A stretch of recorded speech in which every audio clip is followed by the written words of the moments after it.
Hello, everybody. Welcome back to Sin Providence. I almost said it again. I almost said the wrong name. Welcome back to the Sin Providence episode. You said 9? Is this 9? This is 9. This is 9, yeah. Almost up on double digits of the season series already. God damn. Fine. Welcome back, everybody. Thank you guys so much for being here. As always, we're just happy that you're here. Thank you guys for just supporting us by watching the show.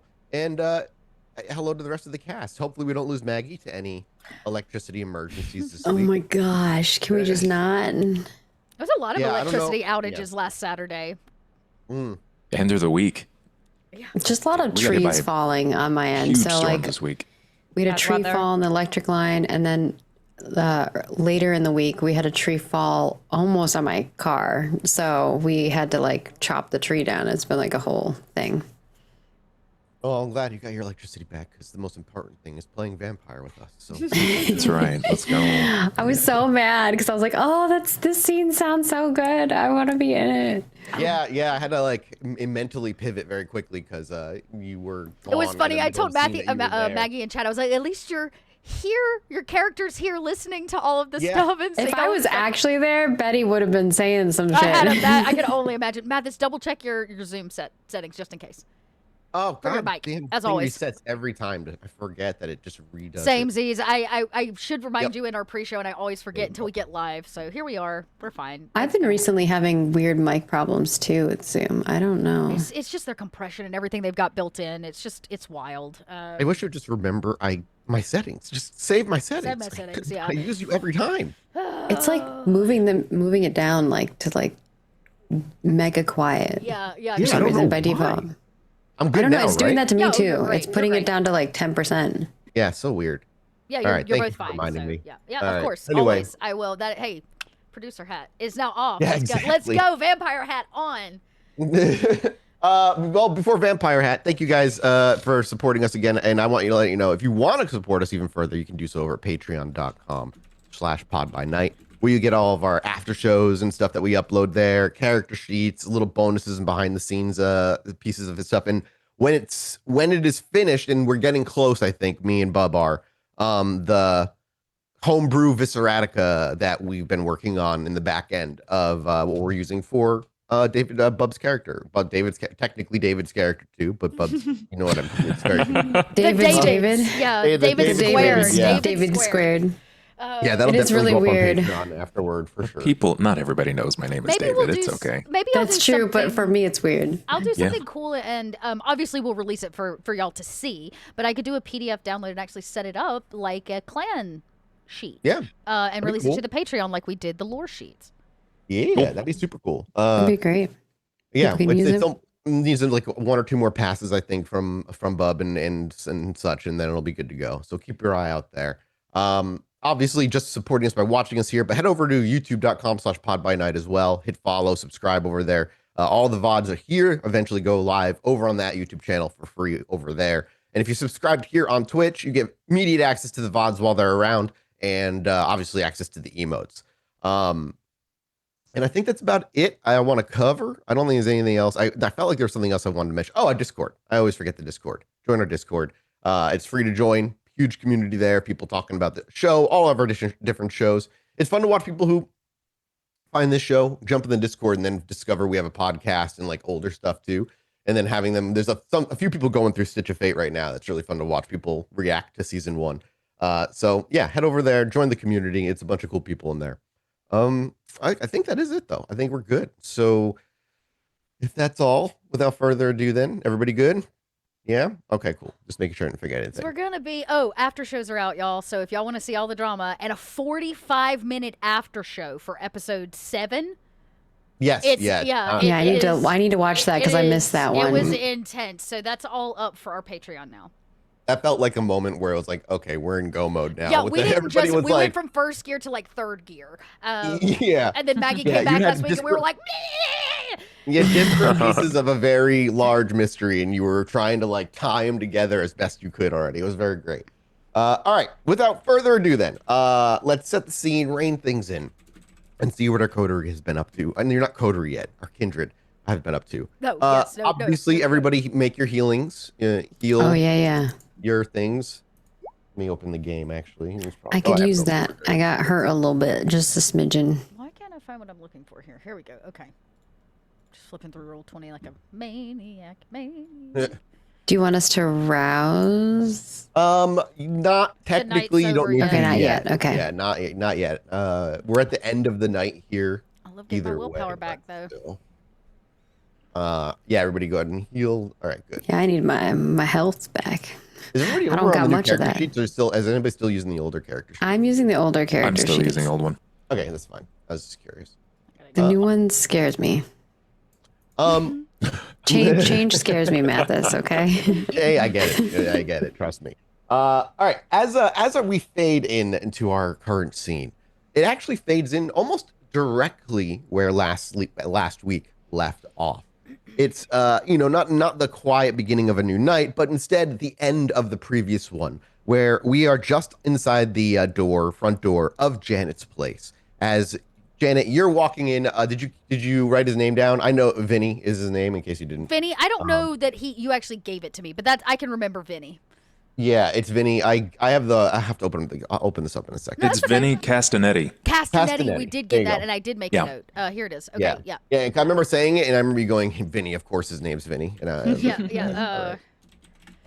where's my character file, please? There it is. Character Bible. There it is. His last name is very close to yours as Janet. Yes. A little bit. Italian names. Yeah. Sounds like pasta. Yeah, exactly.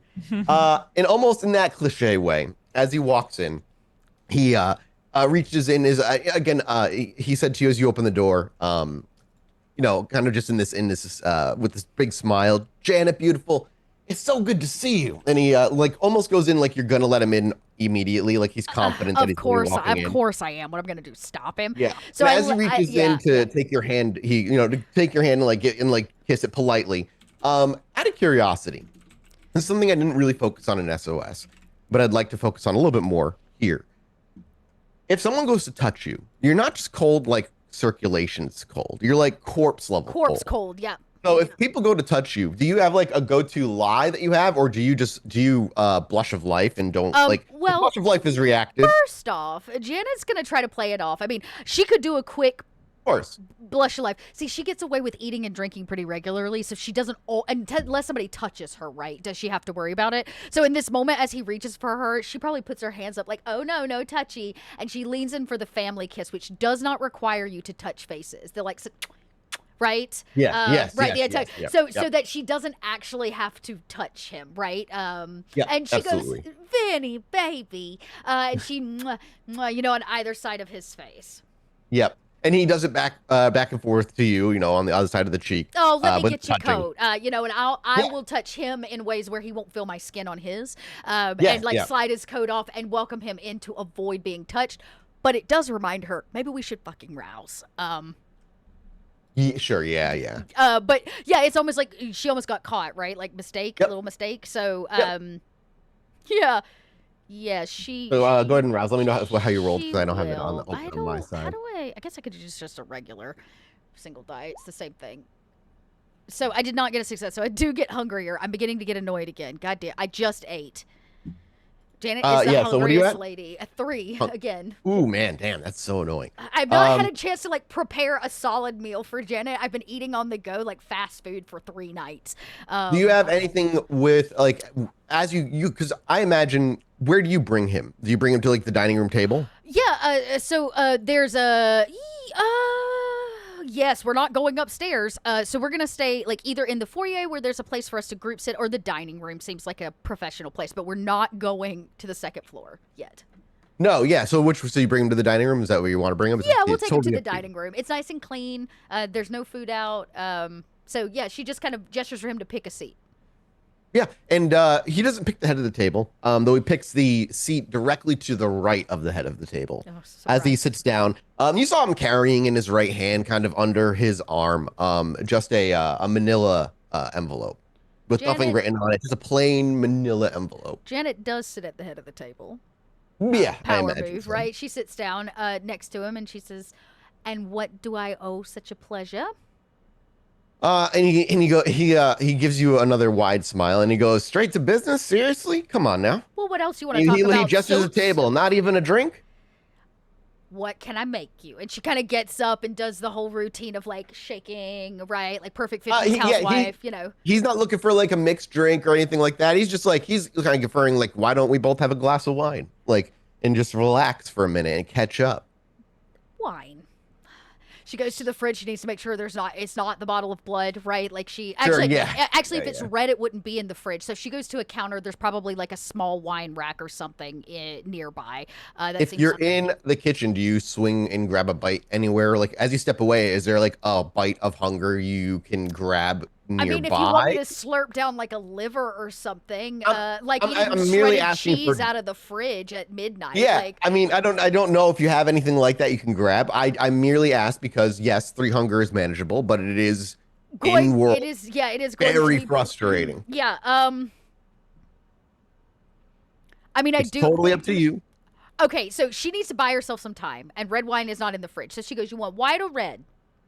Oh, he's gonna say red. Oh, He okay. gives you a look of like you're really asking. Now, granted, you don't know this guy like super well, but you met him maybe a handful of times. Hey, honey, in, like, I'm not going to judge your choices. I'm still going to ask. It's polite. Yeah. And I kind of disappear around the corner, and I go ahead and pour the glasses of wine, and then I come back around and go, Jello, cake, cookies? Oh, and he kind of holds his right hand to his slightly portly body, and he just gives you the look of like, I'm so full. But if you said, what'd you say, Jello, cookies? Jello, cookies, or cake? Yeah, cake. He gives you the full gesture, but the minute you say cake, he gives you the like, I could do, like a look of like, I wouldn't say no to cake. She says, I thought you'd say that. You keep talking. Let me just cook up a couple plates. And while she cooks, he gives you a wave of like, take your time. I'm gonna sort through these papers before you get back anyway. And you see him untying them in a folder, and he starts pulling out some papers. That buys He's her like, enough time to not be suspicious eating something from the fridge. So she will eat one, because that's all she's managed to prepare from the body that was brought in anyways. She's not really had the time. So she scarfs down whatever raw meat is in the fridge. yeah, I'll give you 1 point of hunger's worth. That's all I need to get through this is just like a snacky nibble, the charcuterie of vampire life. Yeah. Out of curiosity, Yes. the rest of the crew here, you're all still in the house, aren't they? Isn't everybody still here, just Upstairs. hanging around? Upstairs. You yeah. would all hear this going on, though. I'm curious if Janet would go up to them and like quickly tell them like. I No, told before I so- went downstairs. So as Stay our here. camera follows Janet into the kitchen, we see her, as you see her getting some cake ready, we see her quickly moving into another room to take a quick bite out of something. But as she walks off to get a bite for herself, our camera kind of flies up through the ceiling. We see the interiors of it as we go into the rooms above. And when we get to the other room, you can all hear commotion happening down there. You hear her walking around. You can hear the muffled voice of a male that you don't recognize. I'm curious if the 3 of you even do anything, or if it's like, everybody's keeping to themselves and we can cut back down. But the 3 of you were not informed of what was going on. So I'm curious if you do anything. Would ask Betty to listen in. Betty. Okay, yeah. Elspeth turns. I feel like what do you guys kind of stay silent for a few minutes? We're just kind of sitting hearing here, things, and then you turn to Betty. twiddling our thumbs, and then we hear voices downstairs, and I'm like, we should give a little listen. What's going on down there? I mean, we're just sitting here. Well, you have ears, dear. Just listen. I mean, okay, I'll just get a little closer because actually I have obfuscate, so I could. Can you describe for me what the is it just like panel board? Is it wood? Like It's Pictures on the screen right here. if you no. wanna take It's, a look. You mean the actual mostly looking structure for of it. the actual structure. Yes. Yes, and then I'll show everybody the map. Sorry, I was getting that together. I mean, it's an old townhome that was built in like an original Boston building. So you're looking at stone, wood, probably some form of like early concrete foundation. It's an old historical building that she's gutted to be like lifestyle magazine. So, like brick on Brick. the So outside. better Yeah. quality than the houses that are made now. Oh yeah. 100%. Is it feasible? And I ask this as a basic storyteller here. Is it feasible that David might be able to not necessarily commune, but could potentially utilize a future power here to listen through the stone? Oh, I see your. I Kinda won't. like You this- know me. this I'm house not has going to say ears, no. right? Let me just. The Let me hou- just. yeah, the house has Let me ears. look. I love how you're like, we're just sitting around when you're supposed to be talking to my dead husband. No. Well, I did Yeah, talk to him. you did. and Yeah. I think Janet thought it would take longer. Are you talking about the level 1 power? Yeah, I mean, David's still trying to get a feel for everything that his clan has to offer, Right, right? okay. And Yeah, yeah. he doesn't know, so it's just I'm wondering if that's a thing that he might be able to like lightly tap into if I rolled high enough. Yeah. Let me look real quick at another one. Yeah. Why don't you go ahead and make me? I would say because normally if it's just the level 1 power, it's free. But because it's Yeah. not something you're reflexing, you're almost like. I would say just for this instance, if you want to use it, I will ask for a rouse check. out of Okay, you. sure. Yeah, I think that's fair. Succeeded. Okay, now I need you to make me a wits awareness roll. Got it. Oh, what did I just click on? Not awareness. That makes sense.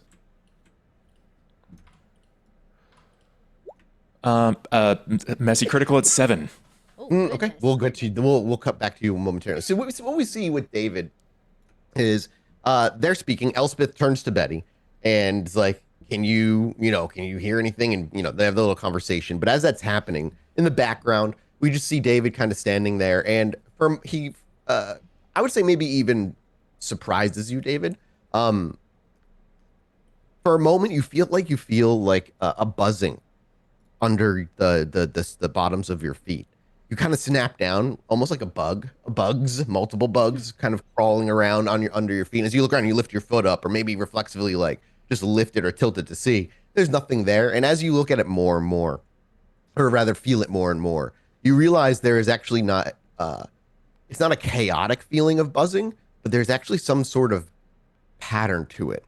And the reason it takes a minute is because the pattern to it is more along the lines it's going along the lines of the voices you're hearing. As you hear voices both beneath and in the room, it causes this kind of weird buzzing feeling. And maybe, as we look at David kind of like start to piece that together, the camera goes back to Elspeth and Betty. And I'm sorry, either one of you planning on kind of listening in? How'd that conversation go again? I apologize.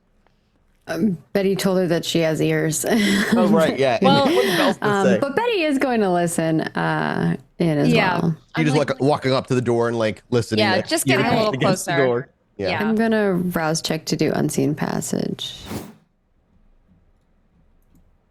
I'm gonna just cloak of shadows. I'm hungry again. At least you're hungry 2, not 3 yet. So You that's basically could just wait at the top of the stairs and listen down because we're just there in the open dining good. room. Well, she's going to be invisible. Yeah. She Oh definitely yeah, can. Betty can do what she pleases. Yeah. Wow, my And wits for Elspeth, you're just going to put your ear against the door. Can I get a wits awareness from you, please? Okay. Meanwhile, David, what do we see David do as he comes to the realization that there seems to be a correlation between vocalization and what I imagine David has figured out as a weird vibrating sensation. Sure. It's like the what cadence that- of speech that he feels in his feet. I think he would try to get closer to it. So you'd likely like see him gingerly lie down, pressing his body to the floor, and almost like put an ear to it as well. And as you do, other than the vibration, it doesn't. You're not picking up anything in particular. And as you're maybe listening in, it doesn't seem anything more special than if you were to put your ear against the door of the muffled voices. You're not really listening to the voices as much as you're trying to like figure out the vibrations. And as you get frustrated, maybe, or I mean, maybe frustrated is the wrong word for David, but as it doesn't seem to carry much meaning, the vibrations, as you stand up and place your hand on your left against the brick wall to steady yourself as you stand up, the moment you do so, all of a sudden the vibrations are, how do I word this? It's like seeing like a dot matrix pattern kind of coming into view in your mind all at once as the voices ripple through the room and you can feel the vibrations in your feet. The moment you put your hand on the brick wall, they almost become like a legible language only you understand. The stone itself almost seems to be imparting knowledge. It's less of like you can hear the conversation and more like you're tapping into the memory of stone itself.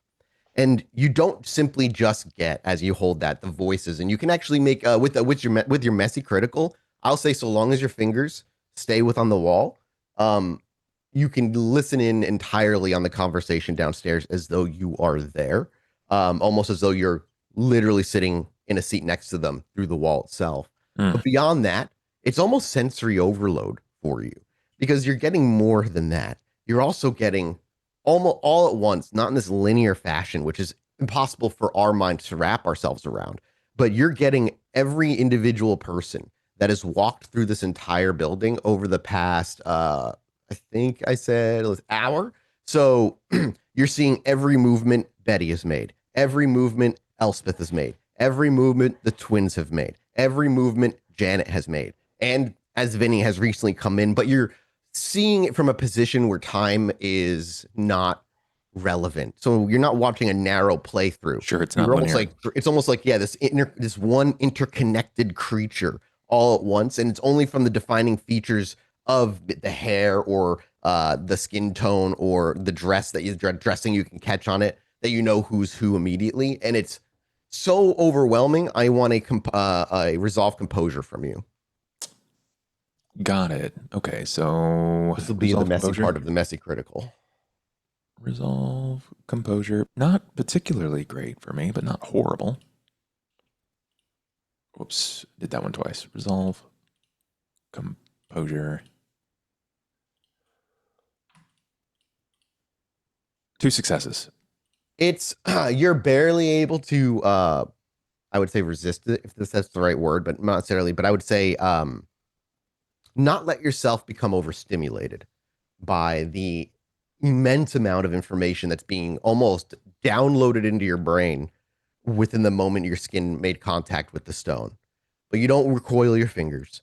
You don't kind of like I don't need a frenzy roll or anything from you. It's just a few moments before you can kind of get it under control. And it's less like you get rid of the memories, but more you can now focus specifically on what you want to look at, who or what have you. So the question then I have for you is, do you want to pay attention to the conversation, or are you more interested in just like exploring whatever this thing does?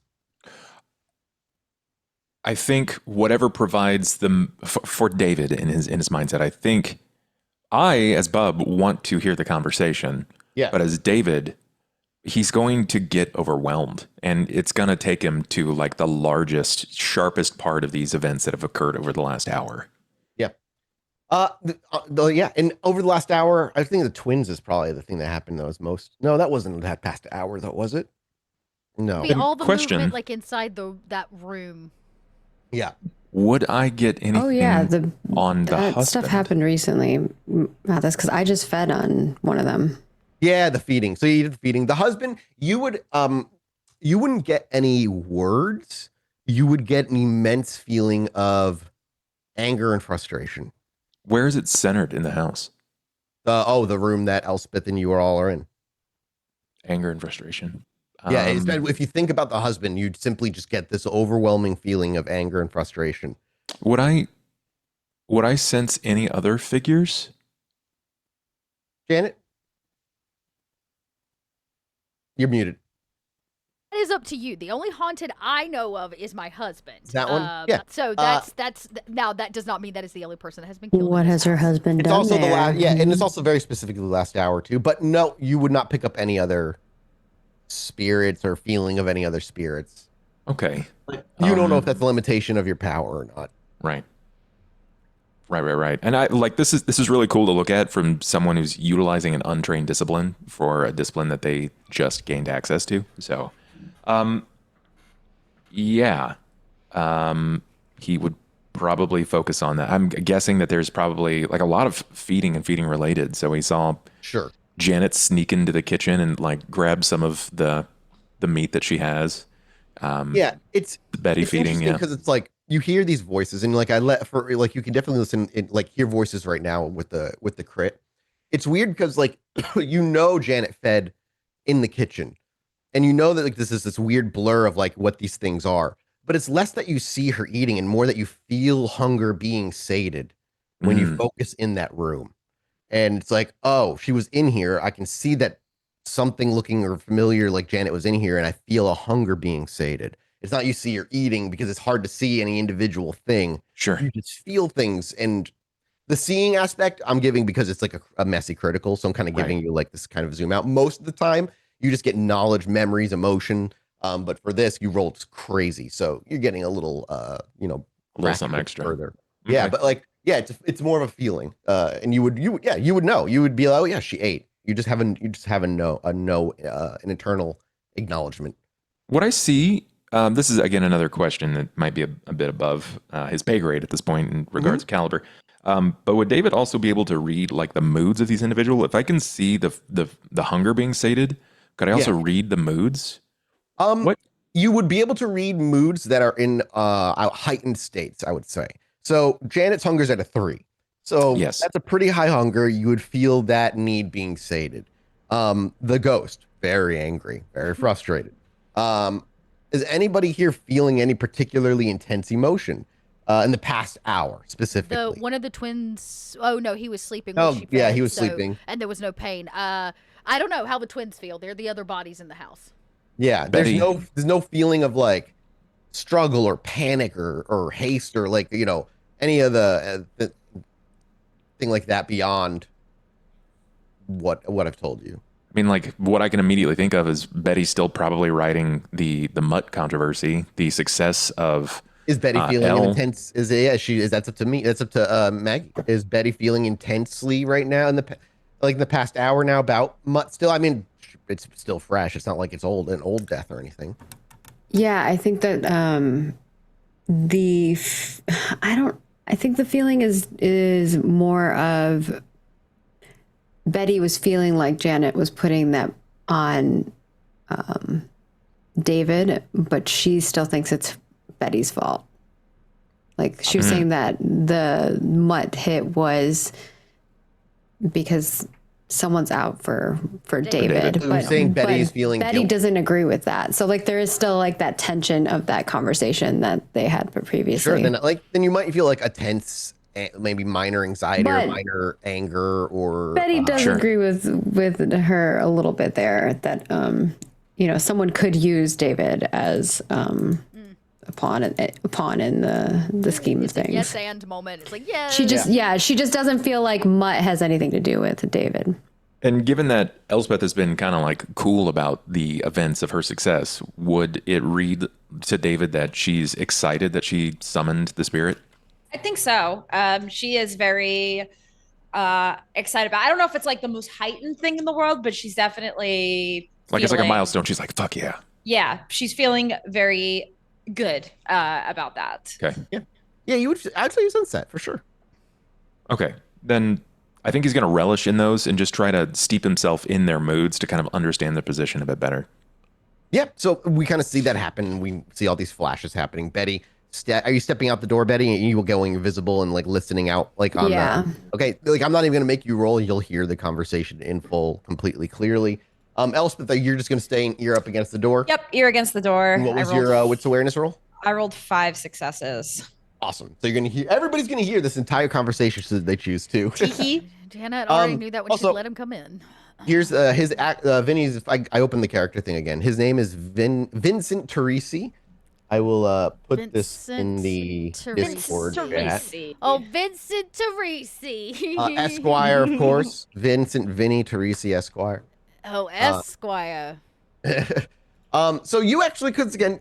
You would have the bare minimums of this guy. Is he single? Yeah, he's single. Oh, okay. No wife to contend with. I like it. Okay. Can you make me a intelligence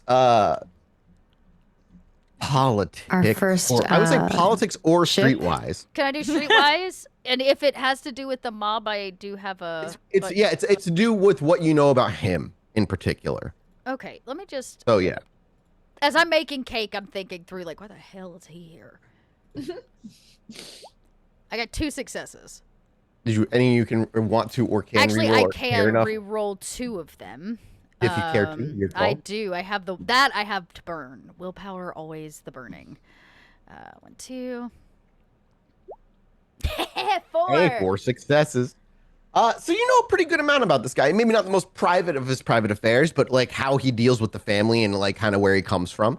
This guy is he's a legitimate lawyer. He graduated Boston College Law in 2003 back in the day. He has a little office up in the North End that sits like above a bakery, you know, like in that kind of building. Yep. He basically runs the books for the family. When he passed the bar, you remember your husband celebrating with a lot of the mafia and mobsters when he passed the bar. Because So is he in finance or law? He's in a well. Let's get into what he does then. Okay. That's what he's thinking. He's officially a lawyer for a quote unquote waste management company and import business, aka things that come in from the dock. Obviously, though, unofficially, with 4 successes, you also know that he's also the guy who talks to the street crews when the bosses can't be seen doing it. He's not a prestige lawyer, but yeah, he's a mouthpiece that can be used. Okay. He does have a legitimate practice named Teresi and Associates. The thing is, he's the only associate. It's just him. There are no associates. Of course not. It's literally So- it.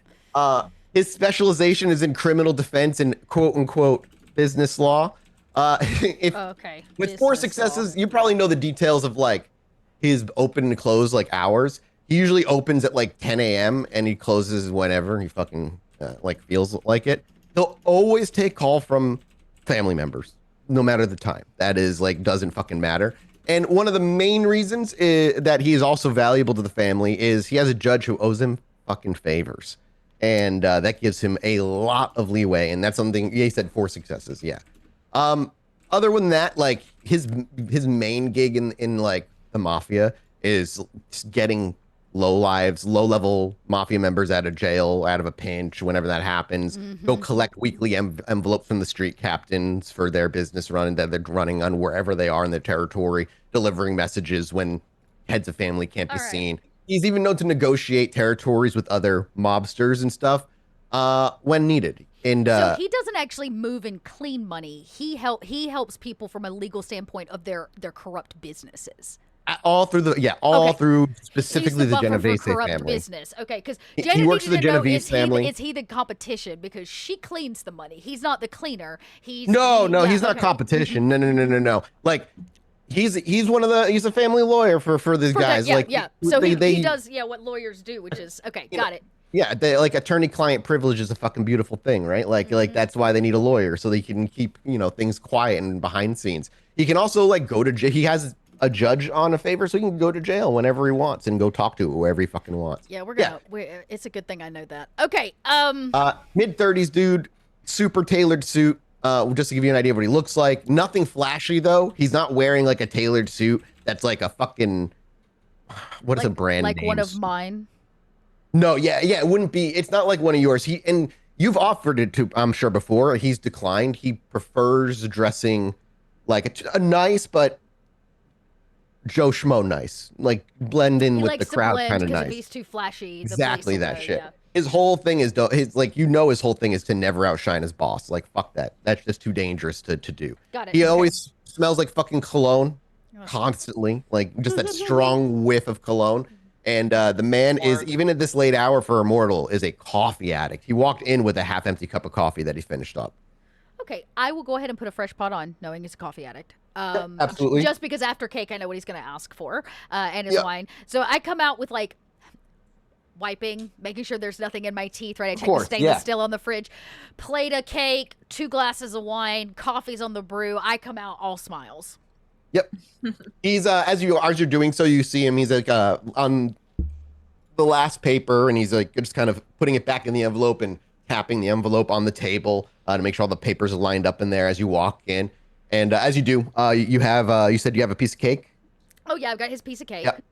And as you do, he looks over and he sees the cake. He just goes to a wide open mouth smile, and he's like, He just shakes his head and he's like, you know, I mean, I live above a fucking bakery, but this ain't nothing that matches.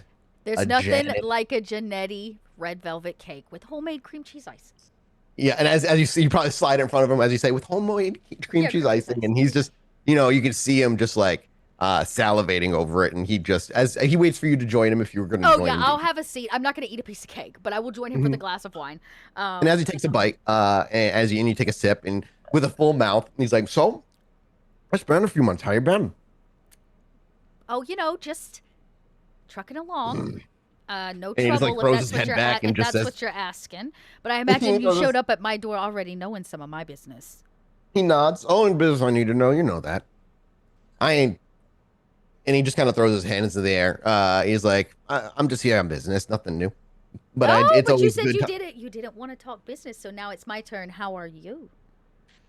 He smiles and swallows what's the giant piece of cake bite that he fucking had in his mouth, and he goes to talk and realizes he needs a drink. Goes over to the wine, kind of swigs it to like wash it down, and he's like, "Good, business been good. You know, family's just got me going, running around, keeping me busy, but I prefer it. You know, what else am I gonna fucking do if I'm not working? What else am I doing? Sitting around drinking coffee and fucking watching TV? No, I'd rather be on the streets. I'd rather be helping out the people who help me out. You know." I do. I know that so very well. Well, I imagine that's just old news anyways. She kind of goads at him to see if he'll ask a question. Like, be like, he looks he looks like intrigued that you seem to kind of cut yourself off.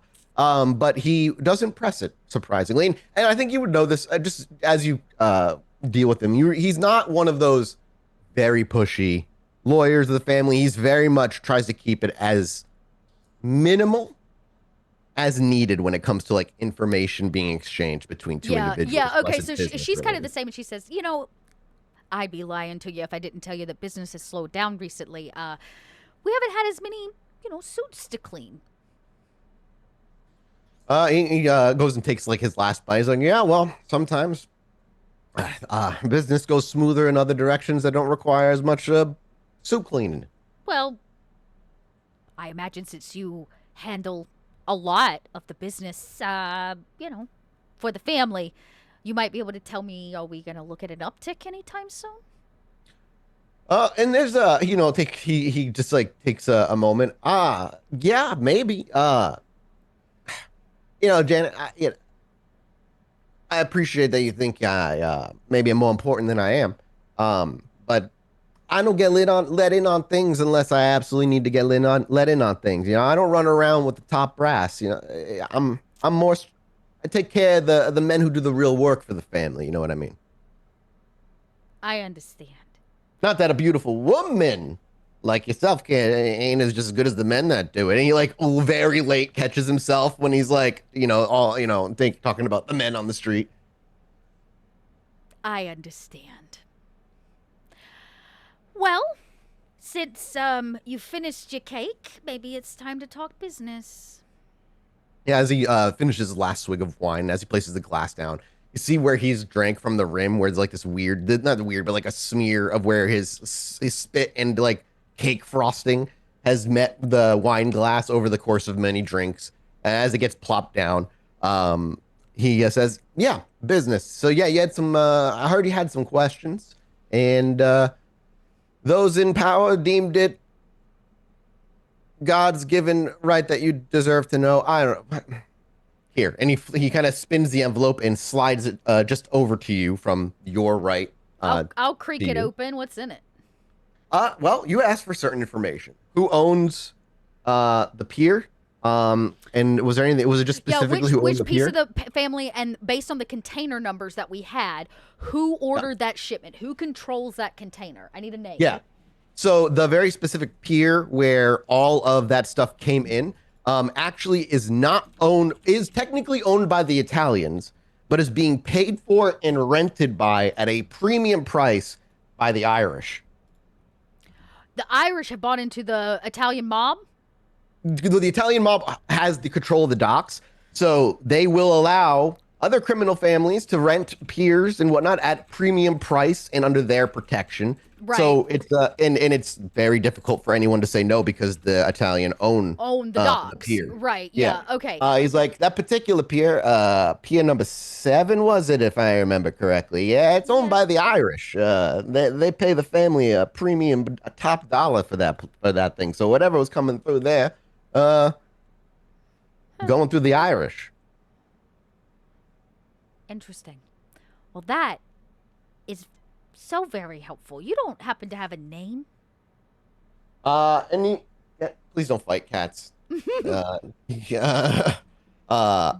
He's like, a name, he points to the papers. Ain't it in there? And as you flip through, maybe you're like kind of looking through. He says, I think it's still Kate. I think Kate's the head of the family. And as you're flipping around the papers, he looks confused. And the name Kate is familiar. You can go ahead and make me a Wit Streetwise check. Anybody who listening to the conversation can make me a Wit Streetwise check on these names. Oh, wits. I did that wrong. Oh yeah, it could be intelligence Streetwise. Yeah, intelligence would be better for me, but that's just. I got 2. I try to stay out of the mob.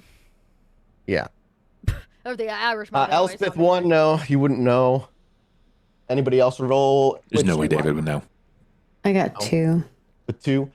So you'll know basically whatever. I got our a 2. Yeah, that's Shannon that's knows, bad. yeah. So yeah, you know he goes, Kate, and she's the head of the most powerful Irish crime family. Her name is Kathleen Fitzgerald. If you want to write that down, I can also just like write On it it. for you. Yeah. I would also say you can make me a separate intelligence politics check. All of you. Oh, okay. What was that? Intelligence politics. Intelligence politics.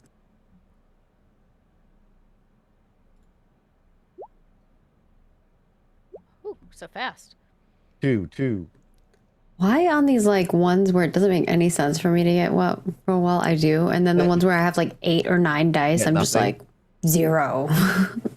So 2 for Dot and 2 for Maggie. I think those are the 2 highest rolls. Then with the highest rolls, you're not certain. It's never been confirmed, but there are rumors within the kindred that Miss Fitzgerald here is maybe a ghoul of some sort. There's rumors that she's been around a lot longer than some perceive. However, she only took over the family in 2000 and let's say 9. She took over the Over a family decade. in 09. Okay. What was that? Or 2 decades? Then Yeah, about 2 decades she's in had them. power. Okay. Yep, she's been 2 decades in power. There was an unfortunate family construction accident to her brothers who were running the family before her. She ended up taking it over. And she is the first woman to run a major Irish crew Yeah. in Boston. If nothing else, I know period. her for that, right?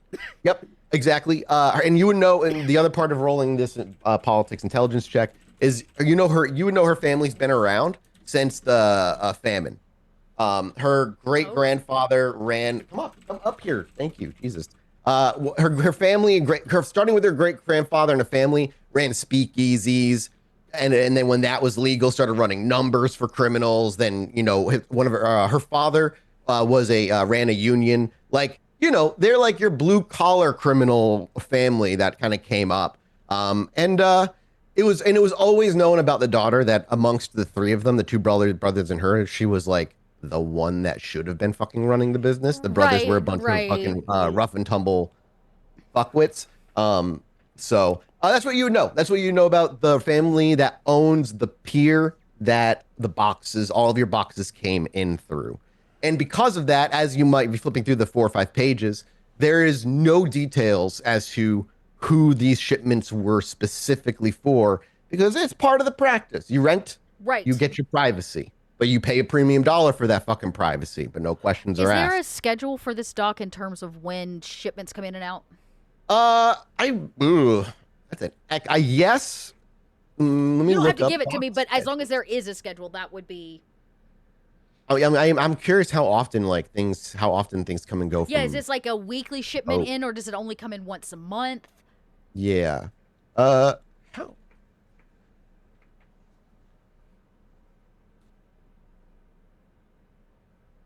So people say like every 1 to 3 days. So I would say for this family, maybe once a week, once every other week. A lot less, but the But I things that have are coming but I in have a are- schedule, at least a past schedule. It doesn't have to be Yeah, current, but like yeah, a yeah. general This, like.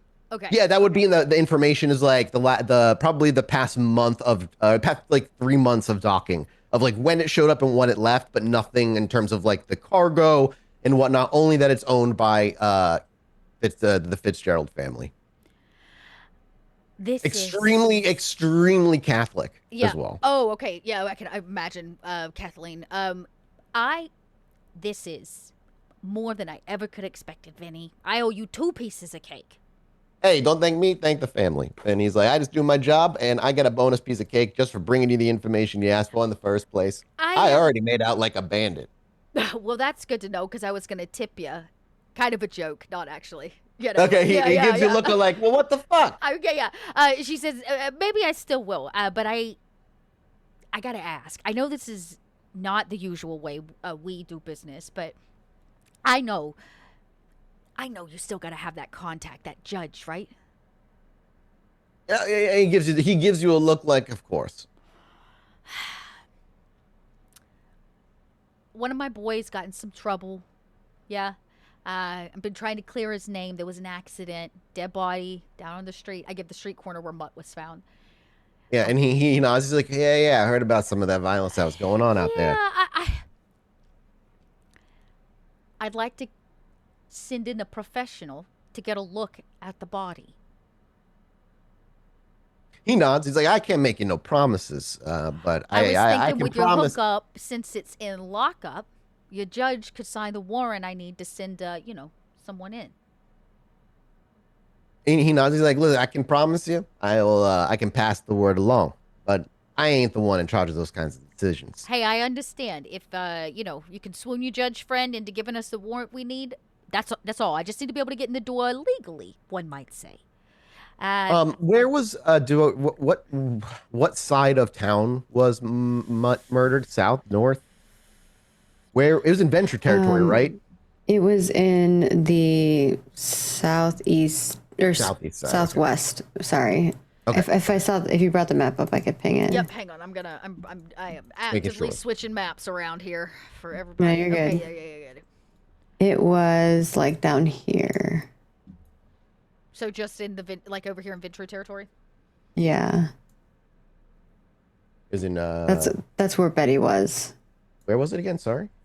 I'm pinging on the map. Okay, yeah, okay, oh yeah, okay, yeah, perfect. So like the south side of Venture territory, more the north side of Boston as a whole. But as you kind of give him the location, he's like, but dang, out in the north end, yeah, shit's like a village out there. Everybody knows everybody. Right, So, and not that I have to remind you, if you find out the feds are involved, maybe give a girl a heads up, yeah? yeah, he gives you just an immediate nod. Yeah, of course. I wouldn't leave you left in the wind for no reason unless, he did something the family told him. And he kind of cuts himself short, holds his hands up, God forbid. And then he does the sign of the cross. And then he knocks on the table, the wood on the table at the same after that. You're such a gentleman. You've been nothing but good company. Can I offer you anything else? A slice of cake to go?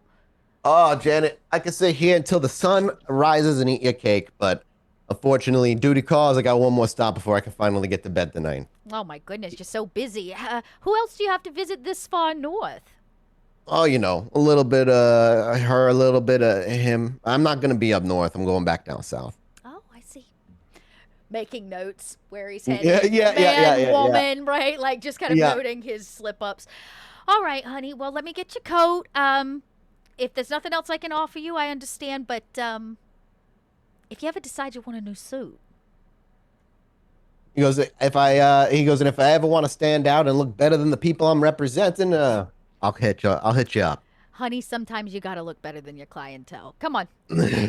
He laughs as you kind of hold the coat, and he probably slips his arms into both of them as you drop it onto his shoulders. He turns around and gives you like the Yep. cheek kiss, not Yep, kiss. yep. And he says, gives you a have a good night. It is like really late at this point, probably like 2 or 3 a.m. And he skedaddles out into his vehicle that he parked. I didn't park it far away. He wouldn't park it super far away. Right. And there's actually a light drive in the back where he might be able to scoot it into the alley or something. He probably has, knows he can do that. So, okay. Yeah. Yeah. When it's all done, I clean up. I leave the folder open. There's nothing to hide, right? I just leave it open. Janet cleans up the house and then sees if anybody comes out of hiding. Yeah, that's what I'm curious about. What do the other kindred do?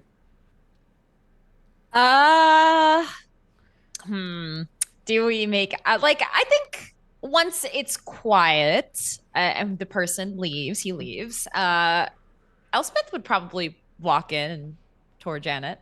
How much did you hear? Most of it, honestly. Well, we had nothing else to do. Oh, You honey, had a I wasn't guest. trying to hide the conversation. I was trying to hide you. Can I sneak up on Janet? Yeah, I mean, she doesn't. If you, I know if you're you're here somewhere, Betty. I just don't know where. yeah, just unseen. Yeah, she won't be able to see you until you show up, unless you. Is that the power that lets you move? I mean, she could just walk by you, but yeah, she can't. She literally can't see you unless she actively tries to. As Janet promised, information regarding the shipment and the docks and names have been provided in said files below. I imagine directly connected with the death of your dear mutt. Who left David alone? Where's David? David, honey, come on down. We've got new information. Would that break David from his, I don't want to say it's like a trance-like state, but I think the power lasts a scene, so that scene is ended. I would say that would be the moment it probably breaks. okay. Then David will make his way downstairs. David just kind of quietly walks out of the room. The only one that wasn't actively eavesdropping, as far as you know. When David comes down and Janet is like paying attention to him and starts talking to him, I think that's when Betty's gonna try to scare the poop out of her. What does Betty do? She just like all of a sudden is in front of her kind of thing, or Behind her, probably. yeah. Okay, well, let me just roll for some composure here. This is how you get shot by a mobster. What is that? Composure resolve? What is that? Matt? Yeah, it'll be a good resolve. Yeah, yeah. Okay. I think she's gonna try to tickle you. Oh, my. You are just dying to get punched tonight. Okay, let's go. I got five successes. 5 successes. Oh yeah, that's good. The last time anybody touched me there, Betty, they lost a couple fingers. So it's like we're watching as Jenna is like walking toward the camera, and all of a sudden we just see little fingers appear first, like on the ribs, as she's just like. And I imagine there is a light, like meep, like I do get the body kind of jump, but she doesn't scream, she doesn't yell, she doesn't like faint. She keeps it together, but you got her, right? But she's not gonna let you know you got her. Nice. Yeah, I think then Betty just kind of cackles and She's like, you know, Janet, you're always so proper. I bet if I jumped out from behind that one of your armoires and screamed boom, you just offer me a monogrammed handkerchief. If you jumped into anything that had a monogram on it, I might actually faint. Well, you never know. Okay. Would you like to take a look at the files I acquired for you?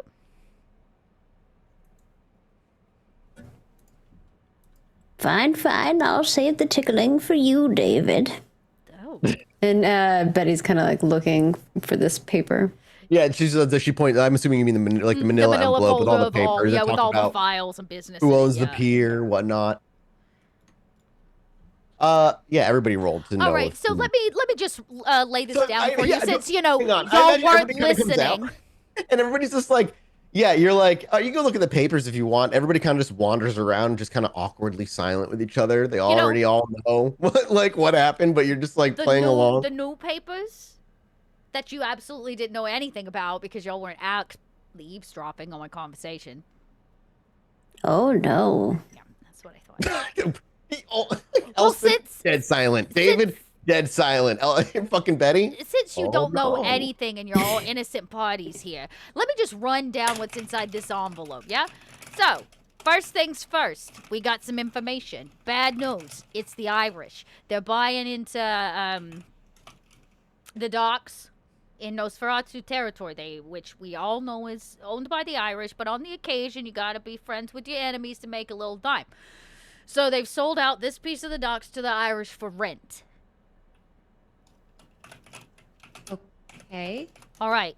The container, which comes in on average once a week to once every 9 days, is parking here at these Irish docks, which means a kindred shipment of what some might call illegal goods came in through Irish docks in Italian territory. Now, the only kindreds I know that work with the Italian are the Bruja. We learned that last week, if you all forgot. You mean Irish? Irish, yeah, that work with the Irish are the Bruja. The Bruja work with the Irish. Yeah, if you remember correctly, the head of the Bruja war council is Irish. an Irish Boston Irish individual. Now, I'm not saying they're connected. I'm think just we found saying that they out are. last Yeah, night. Did I- Christopher Sullivan or something. Yeah. or Yeah, whatever Christopher his name O'Sullivan. is. Okay, I was like, did I just give you information you didn't? Nope, you weren't we supposed to know absolutely yet? got Okay. that. No, last we week, had that. Cool. He's like head of the war council. Yeah, he's the head of the last war like 20 council. years. Now, Yeah. if that's not bad enough, the Irish family is run by a strong-willed woman named Katie Fitzgerald, Kathleen Fitzgerald, if you're using a Christian name. She's rumored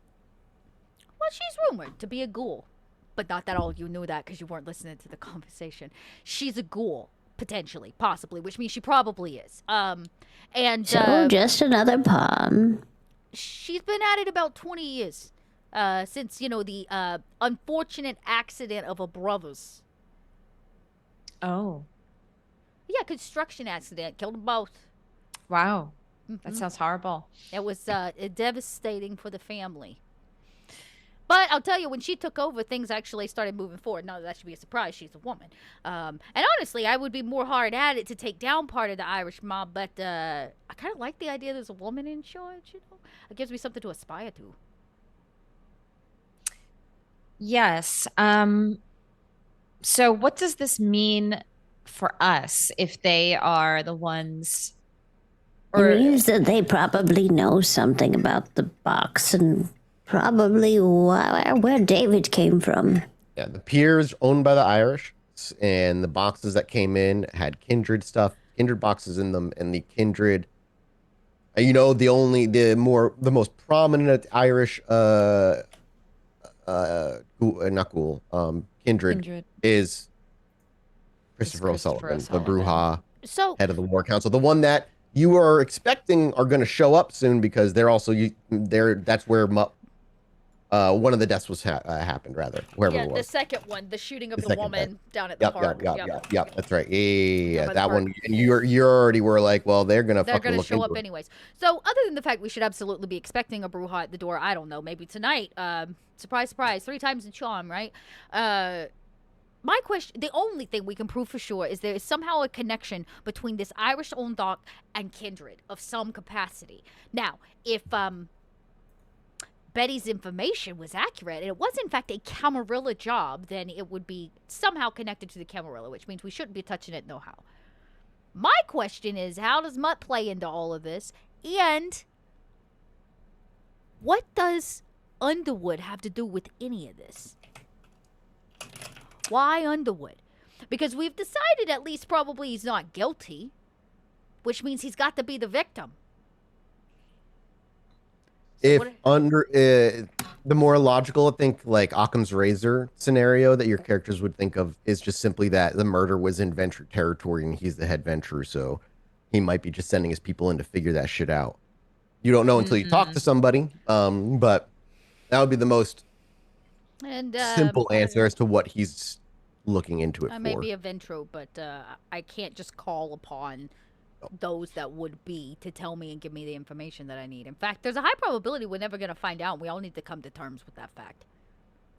that we're never going to find out the whole Mutt thing?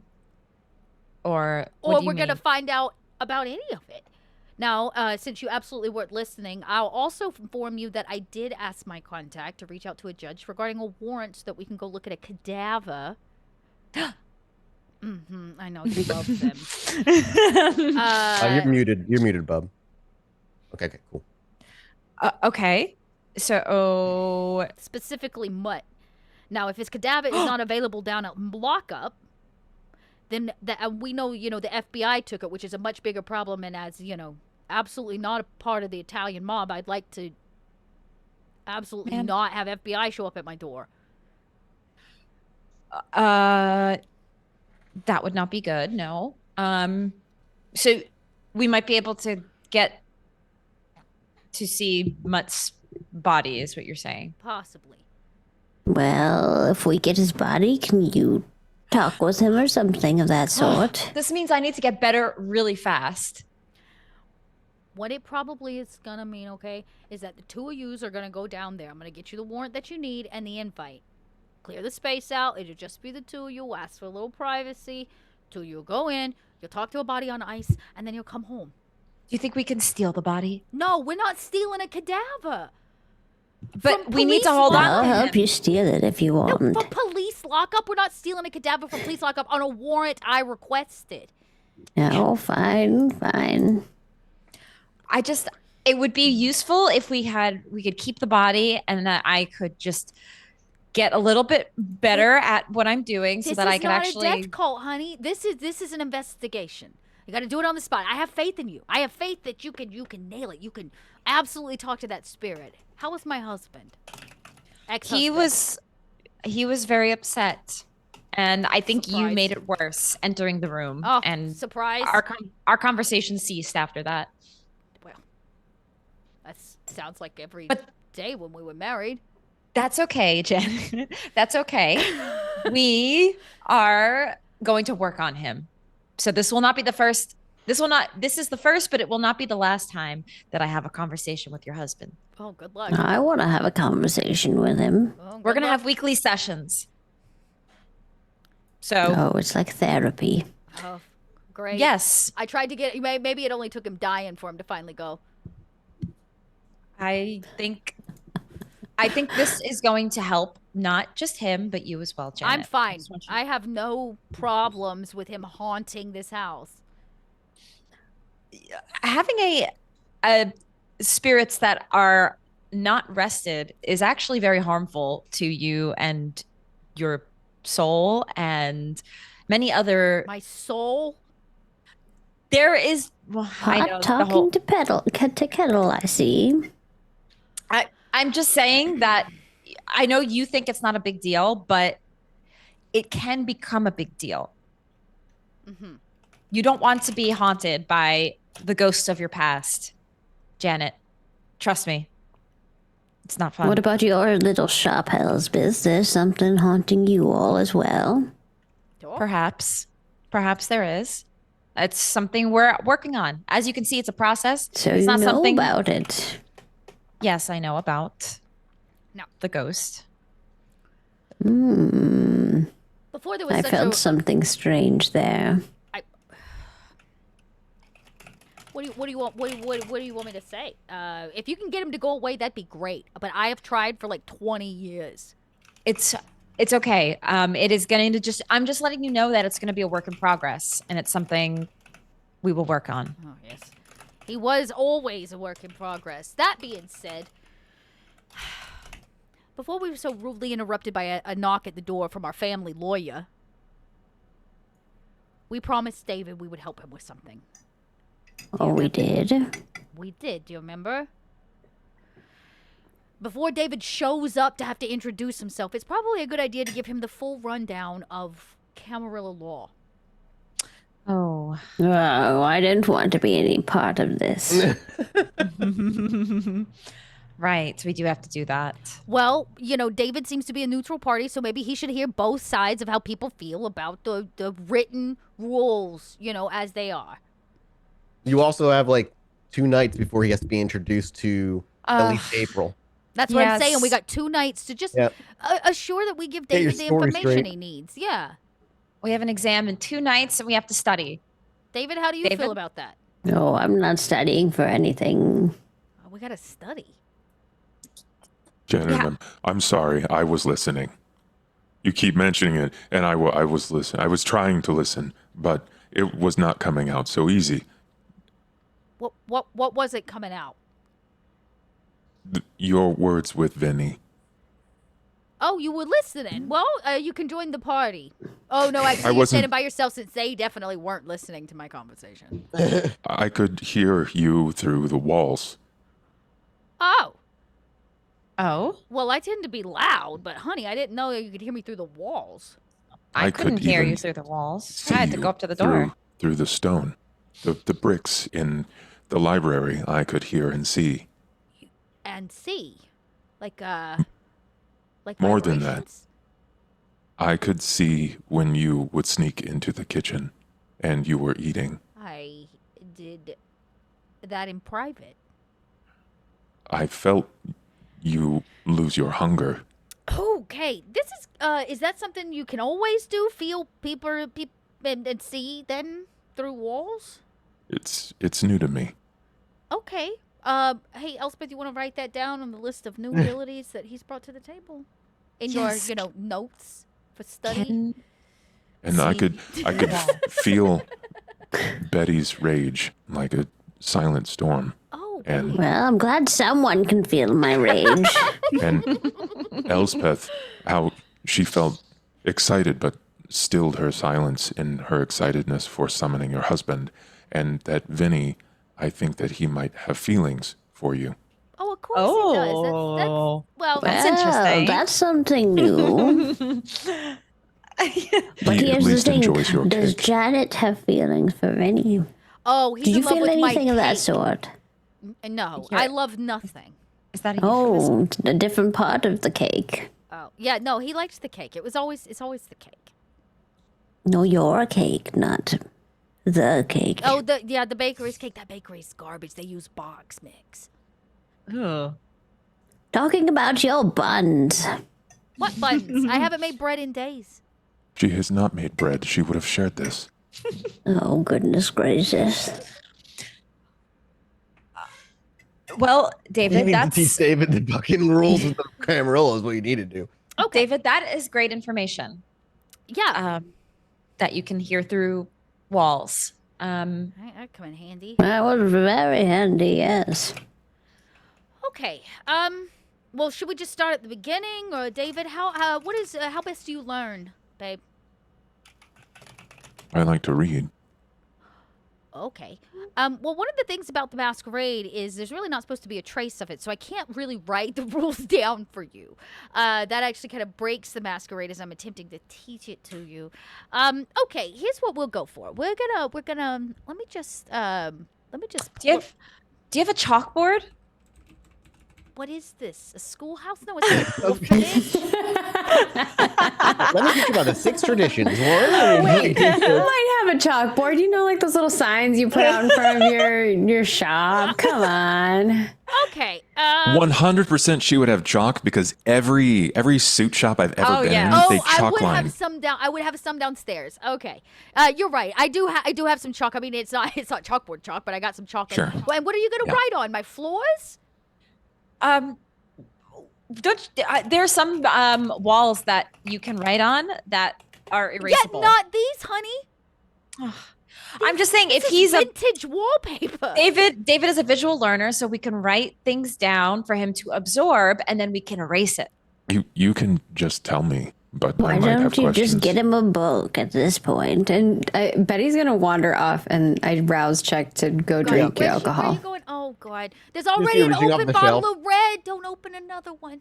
Oh, I open another Oh one, fuck. but I'll take the open one too. Okay. Well, let's maybe talk through it, and if we need to create a cheat sheet, then You want me to read? I listened to you last week. I'm going to get you the 6 traditions again. yeah, go ahead. We'll get them for you. That's what These I are was what just trying to find. You don't know if he's going to be tested or not, obviously, but he does need to know these regardless, because if he doesn't, Yeah. he Okay. gets caught breaking Yeah. these. Here we go. I'm going to First put them in the tradition. chat there. Oh, what the? Never mind. Fuck Okay, that I got shit. it. I found it. So, okay, the 6 traditions. Yep. The first tradition is what we call the masquerade. Thou shalt not reveal thy true nature to be those not of the blood. Doing so shall renounce the claims of thy blood. So basically, honey, you can't tell people who aren't kindred that you're kindred, because if you do, you give up the right to be a kindred. But Does that make Do- sense? But do we even know if I am a kindred? Well, You currently, drank blood. we're assuming so, honey, because you grew fangs and you drank blood of the woman. No trauma. He we're not trying to what? relive it. Oh, now you're here. Oh, okay. So that. Oh, I heard interests what you said there. Do Just only- because I'm putting stuff in my mouth doesn't mean I can't hear. Do only kindred drink blood? you. That I know. Anyone can drink blood, No. technically. Technically, there are parasites that Kathleen leech. also drinks blood, even though she's not a kindred, because she's a ghoul. Oh, yes. That's actually, yes, that's true. The boys upstairs, they, on an occasion, consume my vitae, so that we have a deeper bond. So then I should give people my blood so that we will bond. Oh, no, honey, no. We'll get down to that Yeah, one let's a little move bit on later. to the next tradition. Okay. Let's talk about space, our domains. Yeah, okay. Thy domain is thine own concern. All others owe thee respect while they are in it. None may challenge thy word while in thy domain. If it is your space, people have to say they're coming into it and respect the fuck out of it.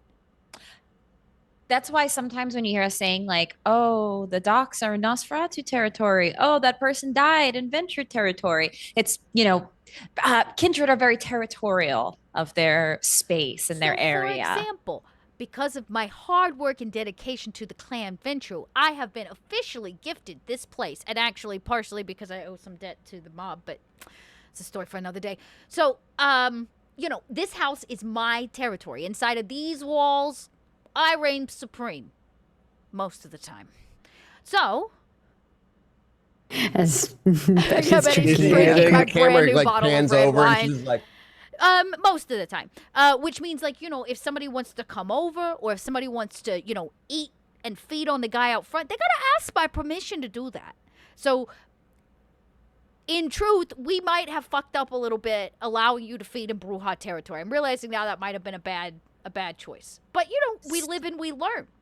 So we don't talk about that with is it a in our crime meeting. if you get caught? If you don't get Technically, caught? we weren't caught until, your creepy man at the other end of a pistol shot her. Moving on to the third tradition, the prodigy. And I'm just going to go through them, like one by one, right? Yeah, might say it out loud because we might have new listeners. Why not? Go Okay, through yeah, it. okay. So for all of you that don't know, third prodigy. Do you have anything to say on this, Elspeth? You should teach him. Go. I imagine Elspeth equally This is knows your- these by heart This is your, as much your as time. Jen. This is your turn. Yes, I do. Thou shall only sire another with the permission of thine elder. If thou createst another without thine elder's leave, both thou and thy progeny shall be slain. So that's pretty big, David. Basically, that you need permission to make other kindred. You can't just go about making people into kindred.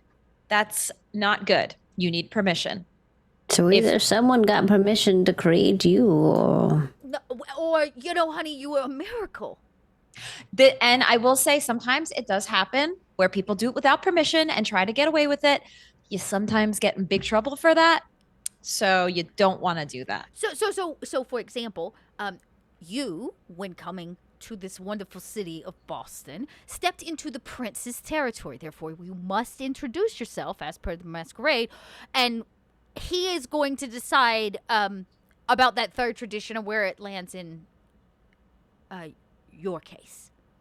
But I didn't ask to be sculpted. I didn't ask to be anything. Which I think is a very strong case to make, honey. It's not like this was your choice. And oftentimes with the right partnerships in place, many kindred go on to live long and happy eternal lives. Maybe not the happy part, but long eternal lives. But if it breaks their laws, then what does that make me to the masquerade? Am I a mistake? I wouldn't call you a mistake. My friend Vinny'd call you a liability. Then am I a secret? Currently, yes, but obviously not anymore since we've already had at least 2 kindred show up at the door asking your name tonight. We've had a couple of contacts go dead, and you're now being summoned by the prince. So I'd say you're not a secret anymore, honey. The question is, will they know what you are? Was he really a secret? Someone shipped him around. Yeah, clearly there are people out there that know of you, know that you exist, but a lot of these things have these formalities and we have to make sure we respect them, and we'll do our due diligence to work with Which I think leadership. brings us to the 4th tradition, the accounting. Those thou create are thine own children. Until the prodigy shall be released, thou shalt command them in all things. Their sins are thine to endure.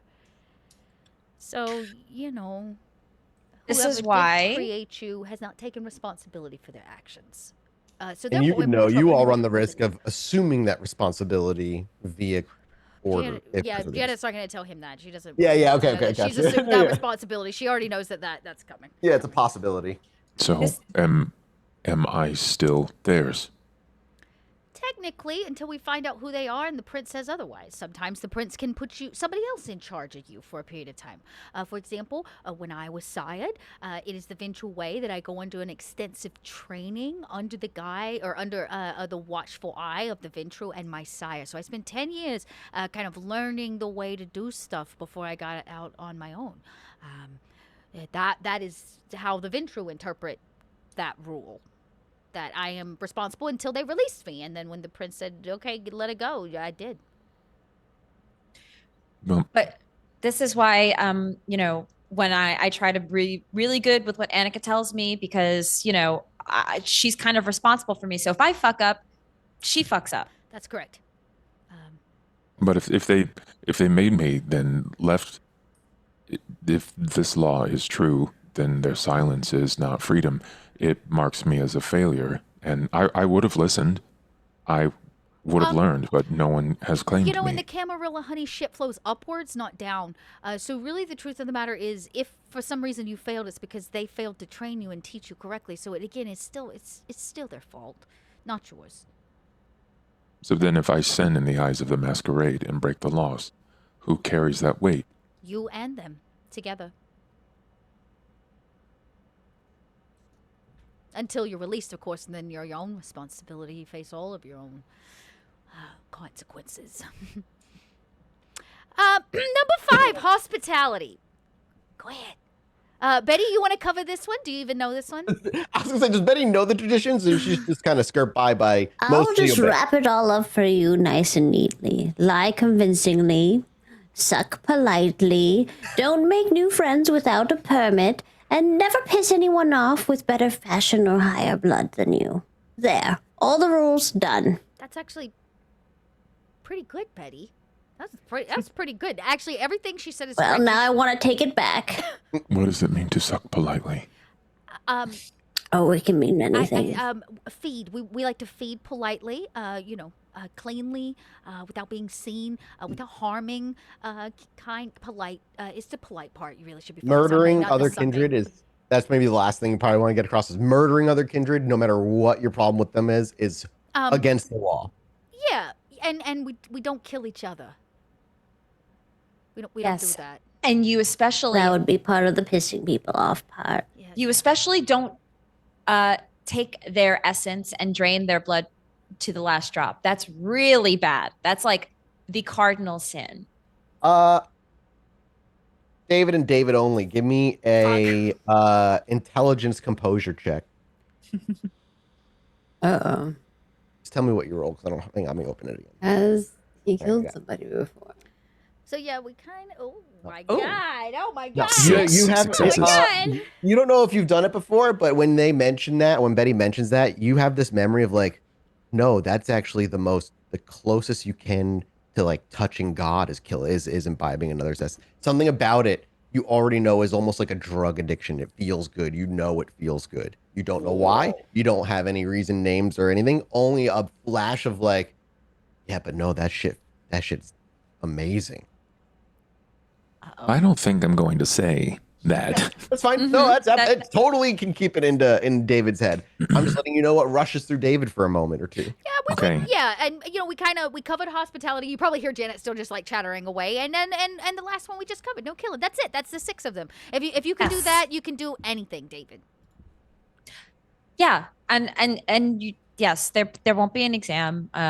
But it is important to honor and respect these things and make sure it is known to the leadership That you understand. Yes. Because I'm gonna be honest, I don't know what we're walking into when you go to introduce yourself. Maybe they'll let us in the room with you. Maybe they won't. They may interrogate all 4 of us. Yeah. If I meet this person and they know who made me, and if they've made me without permission, would they also have permission to end me without reason? That is the consequence of your maker's actions. Yes. Is it wrong that I would try to defend myself? No, it's not. I'm going to be honest. I don't foresee that being the immediate option. I have a feeling they're going to find you far too valuable to just dispose of. Now, your sire, on the other hand, they may have different plans for him. But, David, you're And special. In the eyes of the Camarilla, if I am forced to defend myself and I kill my maker, will I be killed? These are questions that I don't know that I can answer. What we call red tape. Because the fact of the matter is, they may ask you to go kill your own sire. Just to be able to prove you have a right to exist. The question is what you're willing to do and what If you your want to do. sire even talks to you. If you can find him. There's a lot of questions there. The most important thing, I think, is that you make it clear who you actually are, David. If you lie to them, they're going to know. And I know you don't lie. I know that that's not your MO. But I think I'm just a happy reminder for everybody in the room. I think lying is bad. Yes, You I have do too. to lie to cover another lie. That's And right. it makes things complicated. Yeah, that's very smart thinking. Yes, it only just exacerbates the problem. So I think honesty is the best policy here, because the truth of the matter is some of this is outside of our purview. We're way above our paycheck, and I think if we just, So is that the plan with this meeting? Are we just going to tell them that we found him, he's under our care, and we're Well, responsible? the truth of the matter was that we took a job. And in doing that job, David was part of that ordeal. We were told we were moving an inanimate object. It was not inanimate. And when proof of life was found, leaning towards kindred, we took up the responsibility to uphold the masquerade and ensuring that we provided a safe place for David until he could introduce himself. Done. Okay, I think that absolutely makes sense, and that is how we should approach this. And David, we will do everything to make sure that they don't do anything bad. We are gonna be there to support you and help you in You every can't way. follow through with that. We don't know if they're going to do something bad with you. We can only do the other part. Yeah. I do not wish to take space. I just want to be allowed to stand in it. And I hope honey, that they allow me to stay. we all want that. And I'm not going to tell you it's going to be easy, even if they grant it to you. Sometimes, a lot of the time, it's more hard than it is easy. Yep. But And we'll figure it out. yeah, you're not going in alone, even if they make us tell us stories alone. But if one of you gets caught in a lie, I can't take responsibility for that. At least in front of those people. No. Okay. Well, you just skirt the truth. They don't need to know everything. Is there anything else we need to prep David for before our meeting in a couple of nights? We'll want to make sure that maybe you wear your nicer outfit. Yeah. Should we Dress hide? to impress time. Should we hide the wings? Oh, don't worry, honey. I've designed it to hide them. Oh, yes. I mean, like, Pete should keep them in. kind of thing. That would be a lie. But David, unless you walk around with your full wingspan, I think you can walk in comfortably. And if they ask you to show them, you can make a choice. I understand. Okay. Okay. Any other things? Does he really David? understand? Yeah, I'm gonna that's what Elspeth is gonna check in on David before the night ends. Like, are you sure you're good? Anything else? Like, are you okay, David?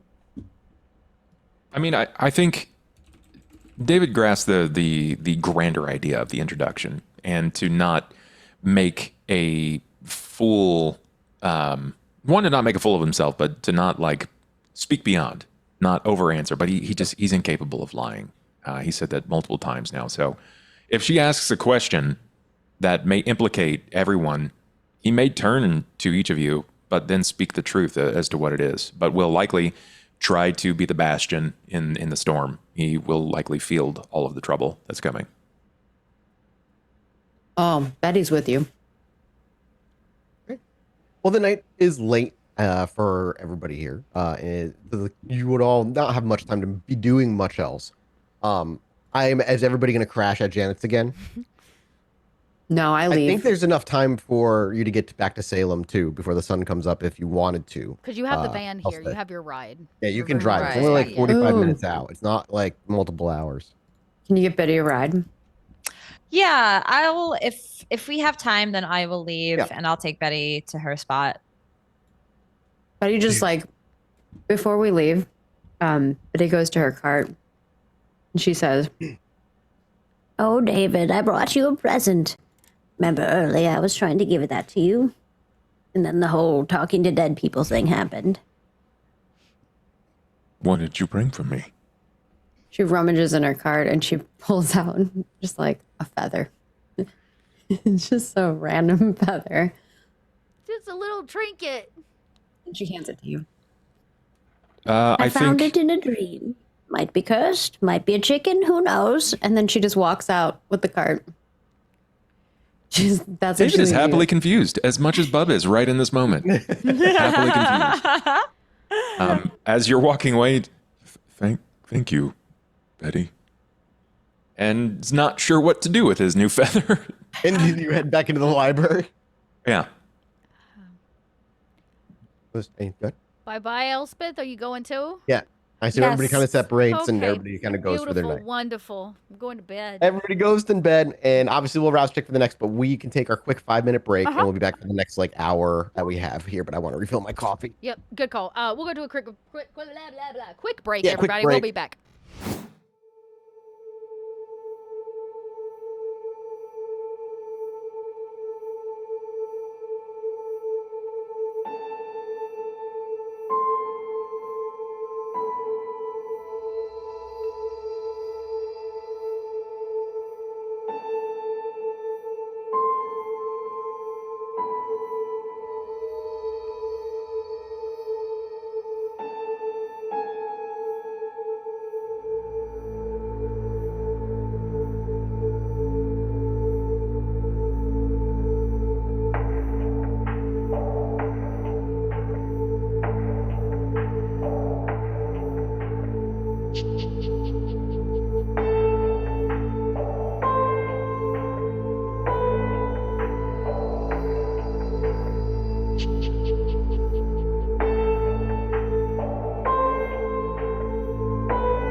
All right, welcome back from break, everybody. We're just going to jump right on back into it. So as we pick back up, before going to the following night, we actually are in the van, driving back towards Salem, where every so often the an orange street light passes by to illuminate their faces in the passenger and the driver's seat. And as you're driving along, the scene is handed over to you. Where is it that you want me to drop you off, Betty? Oh, I'll tell you to stop whenever I'm ready to go. Okay. Drives for a while. Is there any No. conversation the two of you wanted to have? So I hear you're hiring. Yeah, you sent in an application to the shop? Yes. Question mark? Are you actually interested in working there? Well, yes. I'm curious as to why. How do you know? Did you see that I put you as my reference? Ivy did mention this application, yes, that you handed in. How'd you know it was me? I didn't use my name. But you just said, so I hear you're hiring. So putting two and two together that you sent in the application and used me as a reference. By the way, it looked like I used just like some kind of big marker to fill out the application form. Yeah, it's exactly what it looks like. What name did you use? Just any name? No, it doesn't matter. Okay. Well, okay, Betty, I have to ask, was this like a silly little haha prank that you were trying to play? Because you seem to be chock full of those. No, well, maybe not a prank, but possibly some other motives. But I think it might be interesting. Do you have good skills with floral, botany, plants?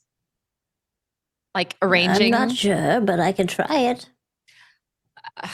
Do you have any experience working at a cashier, cash register, retail, any of the sort? Oh, I know my way around a cash register. And okay, we'll consider the application. How about that? This is a pre-screening, and we will put you into the full interview process. Oh, I didn't know this was a pre-screening. I would have taken it a little bit more seriously, Elspeth. Well, I do work at the shop, Betty, so naturally I'm going to ask some questions. So you okay. You know what the position entails then? We're just looking for somebody to help with the cashier, to help clean and organize some of the plants and the florals, make some arrangements for the front, and maybe a few other things. What kind of other things? Collecting unique items for I rituals. am good at collecting unique items. Actually, Betty, you are. And you might actually be able to help. See, it's all coming together. I told you I'm serious. See, your shop's got a little weight to it. I feel something when I'm near it. I think it's not just because you have a ghost in your back room that's moaning louder than a bored toy at all. That was very good. Good Lord. I look, Betty, I don't think I quite understand if you have some strange fascination with my shop, and that's totally fine. But if you are serious about wanting to work at the shop, you are very good at getting things, and that shopping cart of yours, you put all sorts of stuff in there. It would be a great way to help acquire some things that are needed. Plus, you and I, we have similar skills in being a bit quieter and getting around and collecting things that we need from places we might not, like graves and things like that, and graveyards. Is that how you're spending your off time, dear? Yes. Gathering things at graveyards? Yes. People not see you? Like you, I have a bit of a talent myself for blending in with the environment to be unseen. Mm. And so we both seem to have a soft spot for spirits, too. Do you also like spirits? I can feel them sometimes. Oh? I'm intrigued. Like an echo. Some kind of energy, you know, that's anchored somewhere. An energy that's anchored somewhere.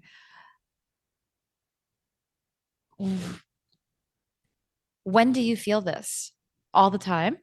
Or just at random times? I don't know, whenever I concentrate on it. See, I felt something strange around your shop. Feel like maybe someone died there and didn't walk out clean or something of that sort. These buildings weren't here before, you know. Perhaps there was something underneath. And when Mutt died, I felt something there. I could feel his anger. Yes. You're not far off, Betty. Somebody did die there. Oh? And they are a spirit that is very upset with how they left this earth, this plane of existence. And I've been trying to speak with her for some time. And the fact that you felt her, that's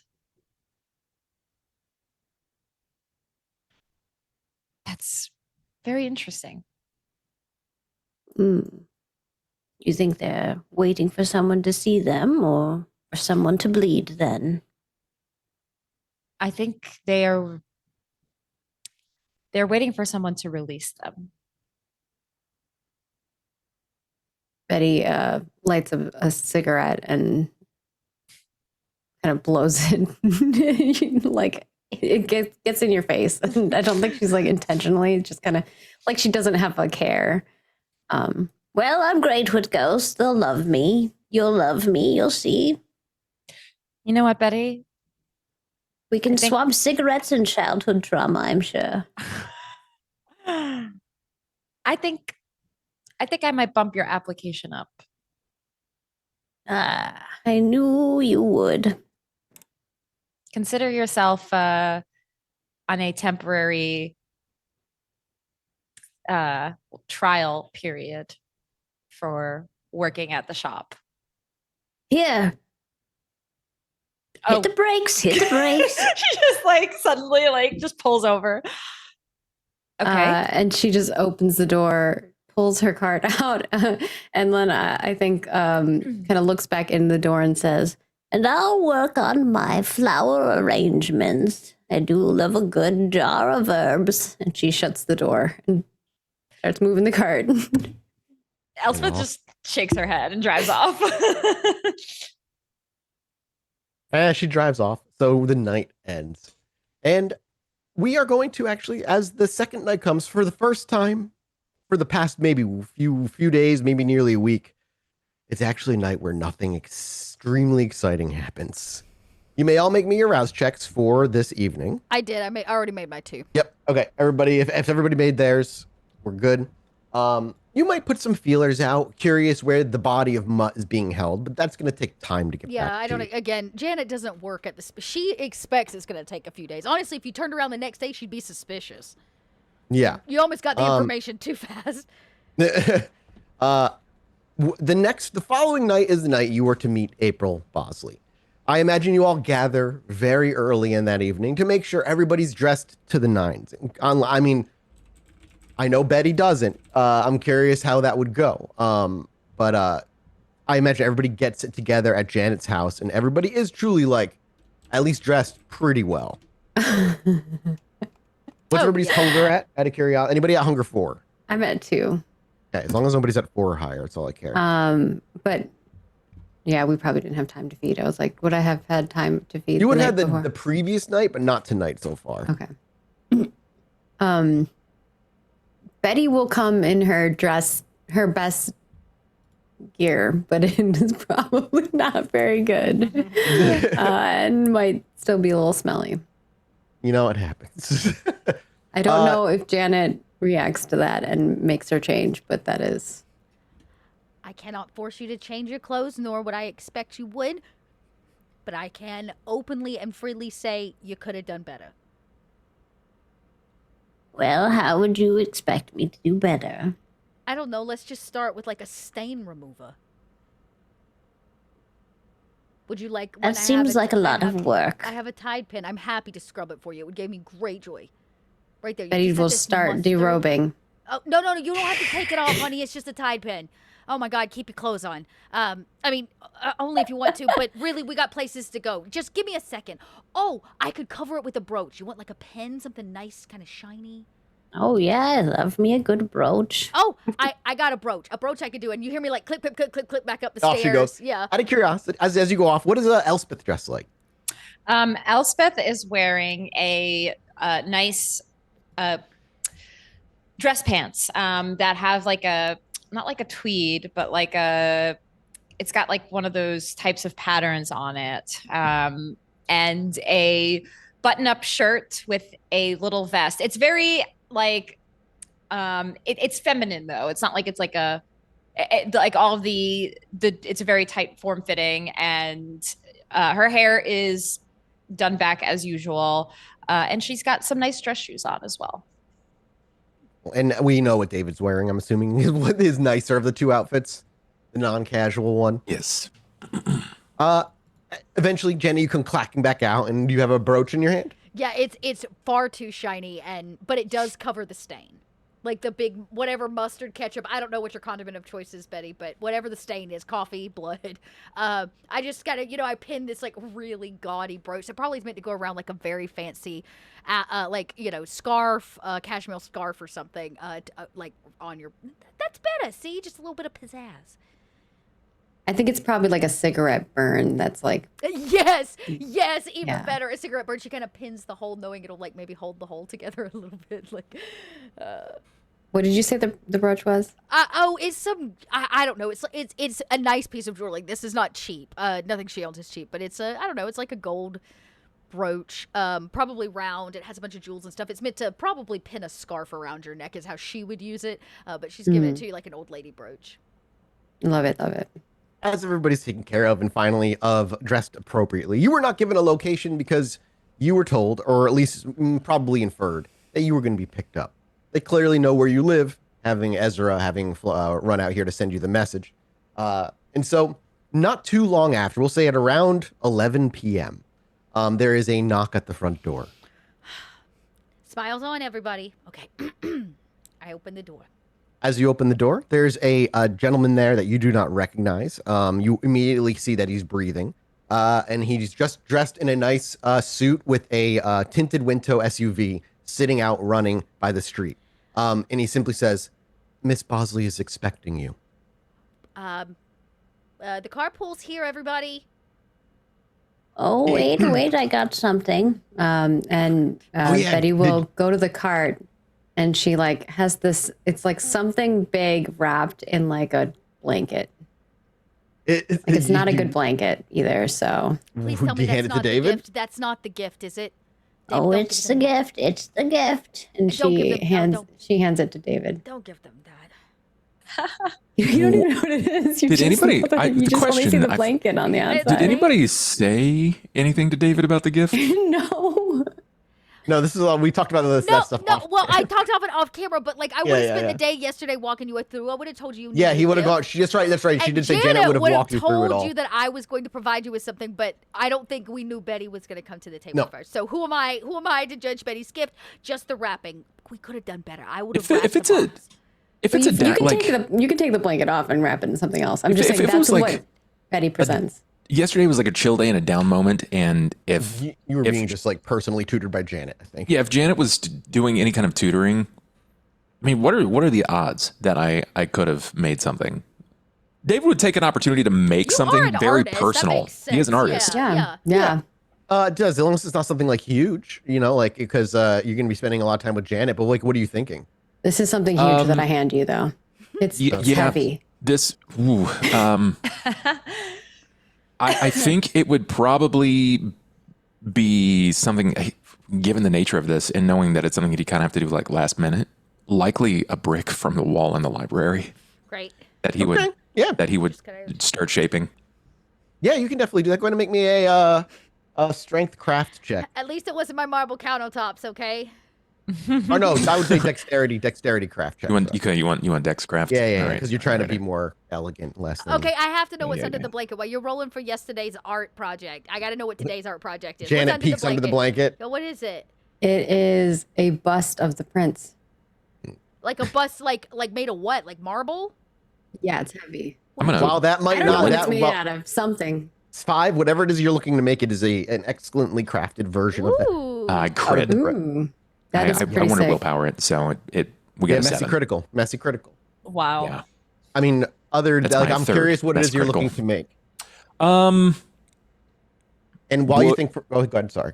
What? Okay. If you want You to take know a what? second to think, I was just gonna Yeah, say, give Janet, me a second. you would see the bust of the prince, and you would immediately like Betty might not know or care. She probably knows. She doesn't care.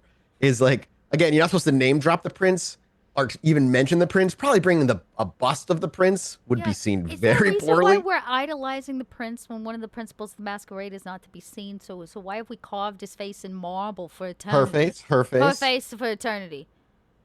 I don't know. I just found it and thought it was fitting. You found it. Hmm. Where? Betty did not find it. Betty definitely stole it. Dying stolen. Okay, as much as I'd love to give this and let David give this, David worked yesterday on his own gift, didn't you, David? I actually have a pedestal right here. It usually holds flowers, but I'd rather have the prince's face staring at me all the time. Let's just leave this here. It truly will look good right here in the foyer, don't you think? Just truly brings the room together. The prince's face, her face. Where did you get this? Well, if you think so. I thought it would be a good gift. Okay, This is just back and forth. okay. Finders, everybody feeling? keepers, Because, the know, car's that's still all the waiting. same thing. Car? The David, car. what exactly did David craft out of this brick? Okay, so one remaining question. If David had a curiosity, what is it possible that Janet would have shown him either access to chalk or to makeup? Yeah, he can have all of the above. Okay, then not seeing that you have like paints accessible to him, he probably would have found some of your makeup and chalk. And I think David would have crafted, given the nature of this and how it feels very like a traditional like kingdom or patriarchy / monarchy in general. He probably would have crafted a throne from the brick, and with some of the remaining stone from the brick, he likely would have made a dove from the stone and used the chalk and some of the Right. makeup to kind of like paint it up. Okay. Pretty. And as you finish it, you actually end up almost with we'll say muscle memory with your messy critical. You actually carve your initials into this, but not your initials specifically. They feel like your initials when you're doing it. It's, again, it's very muscle memory. And the initials are A-S-K. Ask, but put in the form of A.S.K. as though it's an artist's initials. And, And it as you do feels that, familiar. you pull your hand away. Again, it almost was like muscle memory. You look at it, you're like, what is that? You don't know what you actually don't know what it stands for, David. Knowing that he used my makeup, I imagine tonight I'm having to wear some maybe bolder colors or something that I like a color I don't usually use because he used like my favorite stuff. So I'm also I'm sure. Hey, compromising my ask makeup Betty. game. Betty's probably got a palette in that shopping cart Oh somewhere. my god, I'm gonna use trash makeup? No way. Come on, why not? Betty's probably got amazing trash makeup. Everybody to the car. You got your gifts. Blood of raccoon. Button your suit. Let's go. Chop, Feces chop. of Pull your rat. socks up over your knees, kid. How you showing so much skin? Let's go. You're ushered in. That individual opens the door for all of you as you all scoot in. They say nothing. They ask no questions. He moves to the driver's side, and there's a tinted window that blocks out what you can see in the driver's side. You very, very likely just a one-way kind of tinted window. You're well aware this is probably bugged in every fucking conceivable way. But the car ride begins in the Should we SUV. sing a song? No. As the car begins to roll, usually Betty just looks up like, "Shall we sing a song to pass the time?" No. Janet immediately says no. Does Betty do it anyway or no? Maybe, sure, I'm down. I'm just asking. You like if I mean, Betty doesn't have to. Is the ride quiet otherwise? Is it just tense? Smiles on my nose. As the camera kind of gets a glimpse of everybody, is there a visible like? Tension and yes. Yeah, like how does everybody look? Yeah, a little tension, a little nervousness, for sure. David would model his own reactions based off of theirs. So if everyone else is super tense, I think he would likely mirror that. I'm like a mom on the way to a kid's pageant. I'm like, smile, honey. Fixing hair and like dusting off Betty's shoulders and like, everybody smile, okay? Just in case they're watching. We want to look happy. Everybody looks happy. There is something added though, and this is an opportunity for Maggie. When you're glancing, like you're trying to like adjust his hair, he's got this feather. He put the feather in his hair. So Maggie, what is this feather like? Yeah. It's it almost looks like a pigeon feather. So it's very like gray with like little like white splotches on it. But if you look really more closely at like the middle part where like the bone is, it's not really a bone, whatever that bone part is of the feather, it's a pen. Oh. David, do you mind, honey? It's a pen. You might poke yourself. It goes in your lapel right here in your pocket of your coat, so you have your feather pen. Will it fit there? Oh, yeah, of course it does. I designed it. Of course you got space for a pen. It's been so, for Christ's sake. Does it look good there? Oh, it looks fabulous. Actually, considering the colors I chose, I wouldn't have usually gone with the gray feather, something more like a peacock, a pop of color. But because you got such a light thing going on, the gray's actually nice. Well done. And Thank Betty you. starts singing Paint It Black by the Rolling Stones. Oh, my God. Here we go. This is like just start singing anyway. There's no radio playing in this car at all, so it's just deadly silent. How does Elspeth look? She looks terrified, or because when you dealt with this, it was way more formal. Like your sire was, it was a much more formal affair. I'm just curious, and moreover, did you tell David what to say when they ask like clan? Yeah, Nosferatu, right? We talked about it before, yeah. Make sure. Nosferatu or Mulcahy. It was We talked about say last we- session, and she talked about it again last night. Yeah, I just didn't know if that was what you were gonna go with. Didn't we fully. say we You'll weren't have to gonna find out. Yeah, we actually, I weren't. think you're right. Last episode, Janet was like, actually, I think we should just be honest and tell them that you don't know. Yeah, We don't that's know why our I'm asking. plan. Yeah, that's what I thought. Yeah, and then that's what we came up. We said after. But yeah, Elspeth is also just a bit nervous. She's quiet. Like there's like the little exchanges happening, but she's just sitting there a little quiet and reserved and Listening to nervous. the fat beats. of God. of Betty singing. Yes. Yeah. You're gonna have to record that so we can send it out to Patreon of Betty singing Paint It Black, just like going, yeah. So the drive goes for about 30 to 45 minutes, somewhere it's under an hour at the very least. And where you're brought to is hang on, I gotta scroll up on my notes because I was writing down names so I don't fucking forget. Is a little radio station out in I'd say the north side. The name of the radio station is what I'm looking for. Fucking Christ, where is it? Oh Lord, where did I thought we were going to like a dinner. Yeah, they were taking Or- us to dinner, weren't they? Like a fancy it was a dinner. a restaurant? That's not where you're being brought right now. Oh. Fun times, fun times. Great. Love that. Love that. Yeah, as you keep driving, you realize, you're leaving the more downtown area, the more area where there's, where the restaurants end up being for these kinds of meetings.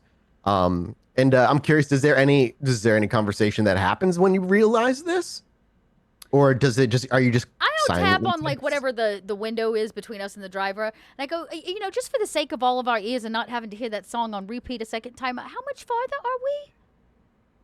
There's just a kind of mumbled response, under 10 minutes away. 10 minutes. Okay.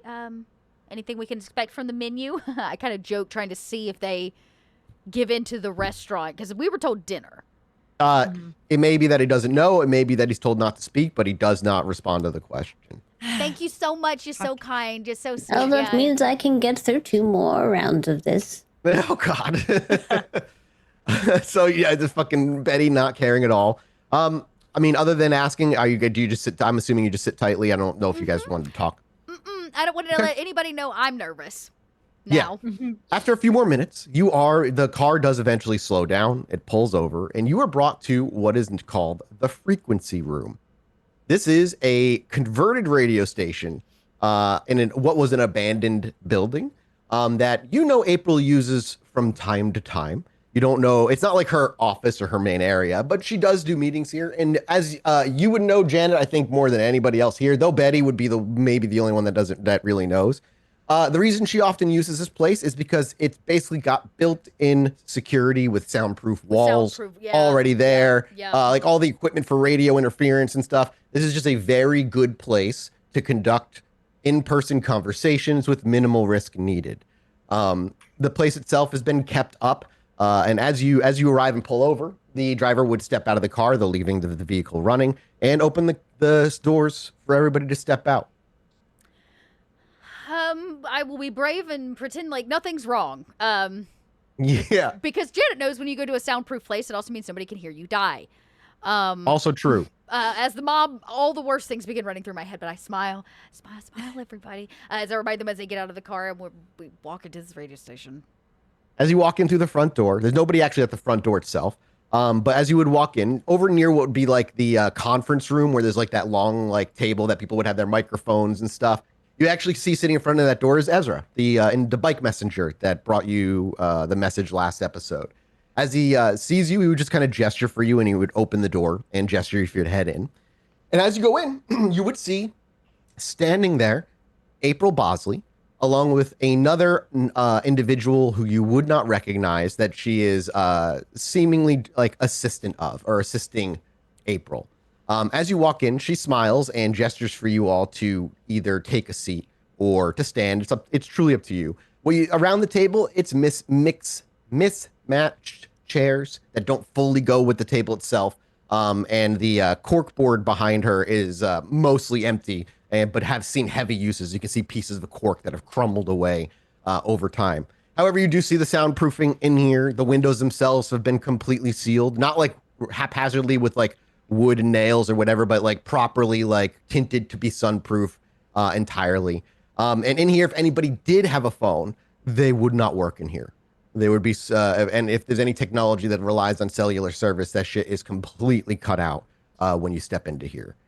As you step in and she gestures, does anybody sit? Does As long as anybody she like? gestures Betty for will us go to sit. Yeah, once Yeah. she Yeah. says we can sit, I will sit. Yep. Yeah. Same. Yep. And Betty, you too, or? No, yeah, like I said, Okay, Betty, yeah, I didn't know if anybody was going to be like Betty would be the you know. first. Yeah. Just make yourself comfortable. Pick the best chair of the mismatched chairs. And as you all kind of sit, a few of the seats creak under the weight, especially as David sits in one. You notice just for the way she looks, she is always impeccably dressed. She is a toreador, for those who do not know. She always has like these hot, like couture designs, whatever that word Couture, is. yeah. Yeah, that one. And she's just always looks very professional, very befitting of the Boston Herald, the mouthpiece of the prince. She's polite as necessary, but very to the point and very to business as needed. She is not the harpy, That would be kind of a different job. She's much more, she can basically is able to act as the prince if necessary under certain conditions, which is why it's so important that, you know, it works here. She has very, very short blonde hair with dark skin, and was it vitiligo? Is that what it's called? Patches? Yes, If you look a at her, patch. yeah. If you look at the wiki of her, I'll give you the link. I'm just the Here, game. I can link that too, Mathis. You keep going. Yeah. I'll link Yeah. it. She's a legit, right? April Bosley is the name. Yeah, she's the canon herald of Boston. So as she stands, she just gestures for everybody to sit down. You all do so. You kind of catch as she's dressed. And does anybody present the gift like immediately? Because you are walking in with. I'm assuming you left the bust of the prince behind. Yeah, that is on the Yeah. pedestal at Janet's house for figuring that out later. I think Janet would nudge David to be to sit at like the end or head of the table, knowing this is his kind of interview, and just nudge him to like go ahead and give his gift. Like it's okay. Okay. Seeing that, getting that nudge, I think David would briefly like half stand and explain. It has been instructed of me that in the nature of meeting you, I should offer you a gift. And do you just kind of like gesture and hold it forward? Her assistant would step forward and take it, as April would say, to mostly to Janet and Elspeth and Betty, that then they've done well. David steps back, I imagine, and as everybody sits, there's an awkward silence that is left to linger.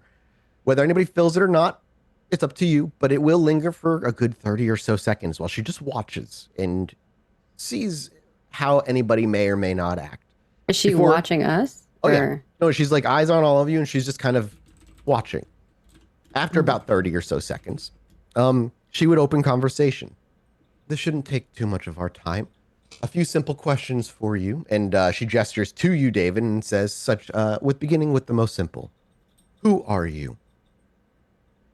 At that, her assistant, you would see, snap to attention as she brings out a hard-covered, just pitch black notebook. She opens it, clicks out a very fancy pen, and it seems to be ready to be taking notes while April just maintains direct eye contact with you, David. My name is David. And she notes and almost like, but she doesn't say and. She just like an expectant look for the rest. I kind of nudge David, like, keep going. You're doing great, kid. Like, yeah, come on. And I wish to answer more, but I am not sure what you need from me right now. She would look to the other three of you and say, as his sponsors, did you not prepare him? Of course we did, David. Would you like to share what you know about or not about your clan? Of course. Thank you, Janet. My name is David, and I do not know what I was meant to be. I know that I woke from a box, and I do not know my sire, as there was no voice telling me who I belonged to, but I did not run. She looks to, as he finishes, her eyes just go to you, Janet, and look, you would interpret annoyed. There is no clan answer there. Yeah, Janet looks back to you, like back to her, and gives that look of like, we don't know his clan. Like, who are we? Who am I to guess? Like, it is exactly as bad as it sounds. She gives that look. It's exactly as bad as it sounds. Based on what I can do and what I have been born with, they have suspected that I am of a clan Nosferatu. So am I to understand, and this is directed toward the sponsors, not David. You took a kindred into your domain without reaching out to make an acknowledgement, while also understanding you do not know what clan he belongs to. He showed up on our doorstep. We're here to give him a chance to deserve his presence. Obviously a privilege here. We took on a job we believed to be for the Camarilla at the docks. We moved a box that was supposed to have an inanimate object in it. It didn't. It had David. We found him. He doesn't know who he is. It's kind of like amnesia. He's not sure how he got there or why he was there. After a strange series of events, we decided that him walking about was probably a pretty large breach of the masquerade, so we offered some help. Immediately the night after he came and stayed inside of my house, I reached out to my sire, asking for contact so that I could make it known that he was with us. I have not heard from him since. Since then, within the last week, you have reached out and we have answered all of your calls to show up and assure that we are honest about what we do and do not know. Elspeth? Let it Elspeth, let yeah? it let it be known we were doing our diligence to gather as much information as we could before presenting to you this individual that we found. But yes, everything that the two of them have said is correct. Her, without skipping a beat, her eyes would go to David and say, "Then, do you know where you are from? The city." I do not know where I am from, but I do know parts of the city like it is my home. Then it is my assumption you are not here temporarily, but are seeking permanent residence within Boston. I think that I would like that, yes. Are these the only that know you? There is another. His name is Leon. You just hear the assistant writing in the background. And what is it that you can offer us? And I mean us, the city. What benefits would having another mouth to feed on the streets of Boston bring? I know not what I can bring the city. I know what I would not accomplish here. I do not wish to challenge the order of this world. I wish to learn it, but I know that I have things that I am capable of. I have talents that I am growing to learn. Do you have enemies that you bring to the city? I do not know if I have enemies, as I feel as if I have just been born. She looks over back to the three of you. A sireless fledgling in Boston. The prince won't look kindly upon such a thing. It's more likely that his head will be removed from his shoulders. But until that decision is made by the prince, and you three are representative of his sponsors, and the responsibility and the things he's done and will do until the prince is met fall under your protection and guise. Then, may I speak freely? She nods. I think it's important to note two things. We're not entirely not sure he's not being hunted or sought out by the Tremere. Well, she would go, we can figure that out quickly, as he'll need to meet the Tremere. If you're not sure if he's a Nosferatu, they will figure it out. Right. I believe that David is a bit fresh to all of this, for whatever reason, but it presents an opportunity, not a problem for our city. There's nobody like him. He's unique and different. Whatever Unique and he different. is could be dangerous. But if kept by our city, like the unique person he is, he could offer us so much more. Things that other cities can't even think about having. Unique and different doesn't always mean safe, as you so elegantly put, Miss Janetti. No. Look, I get it. He's an unknown, a question mark, and polished shoes. You don't like question marks. I don't think anyone at the Ivory Tower does. But he doesn't mark a threat. Look at him. He might not know who wrote his story, but he's trying to ask for your help. That's rare enough. Most don't do that. Well, he And may. he's got his own powers of his own kind. Something that may be helpful to us. I Perhaps imagine, he'll owe you a favor then. and I imagine much like the rest of us, he suffers from the threat of the beast. Something the youngest Don't are we ills all? prepared for. Yes. And she looks to him, and that body, regardless of the kind or not under the control of the beast, is a weapon. And she looks to you, David, and there's a moment where it's almost like she, not with any genuine feeling behind it, but almost as like a forced kindness. Says, not that you yourself are a monster or a weapon, but it can be used as one. With that in mind, I'm betting he's more gift than curse, from what I've known of him thus far. with that in mind, I'm willing to give him temporary recognition until a proper list or proper court is called, and the prince makes his decision in front of those of power and influence within the city. But until then, he is under your guise and your watch.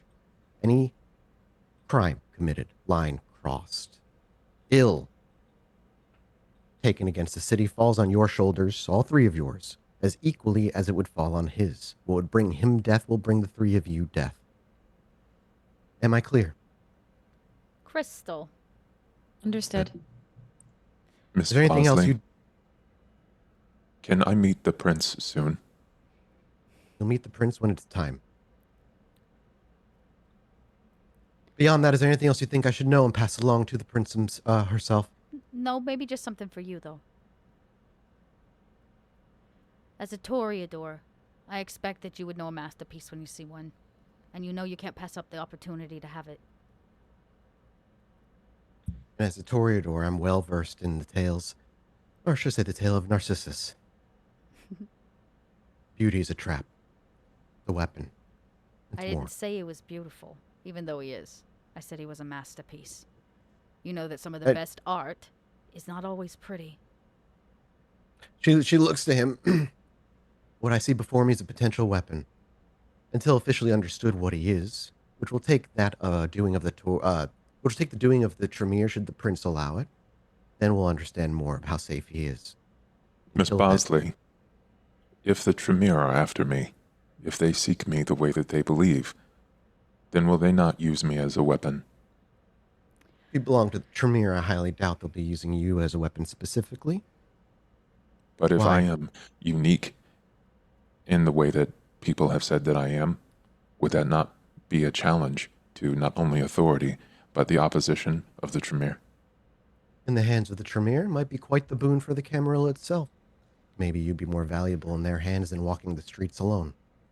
I am not She alone. raises an eyebrow at that, but just like in a way of just like doesn't really bother her. I walk with Janet and Elspeth and Betty. And if the prince deems it, you will walk with the Tremere for the rest of your own life. Miss Bosley, why are you angry? Oh, I am not angry, child. It just seems that your sponsors have ill-informed you of proper etiquette. Independence comes at the will of the prince. Should the prince deem you no independence, then you have none. It's that simple. It is the nature of the herald to be cold and short with those that are entering the city.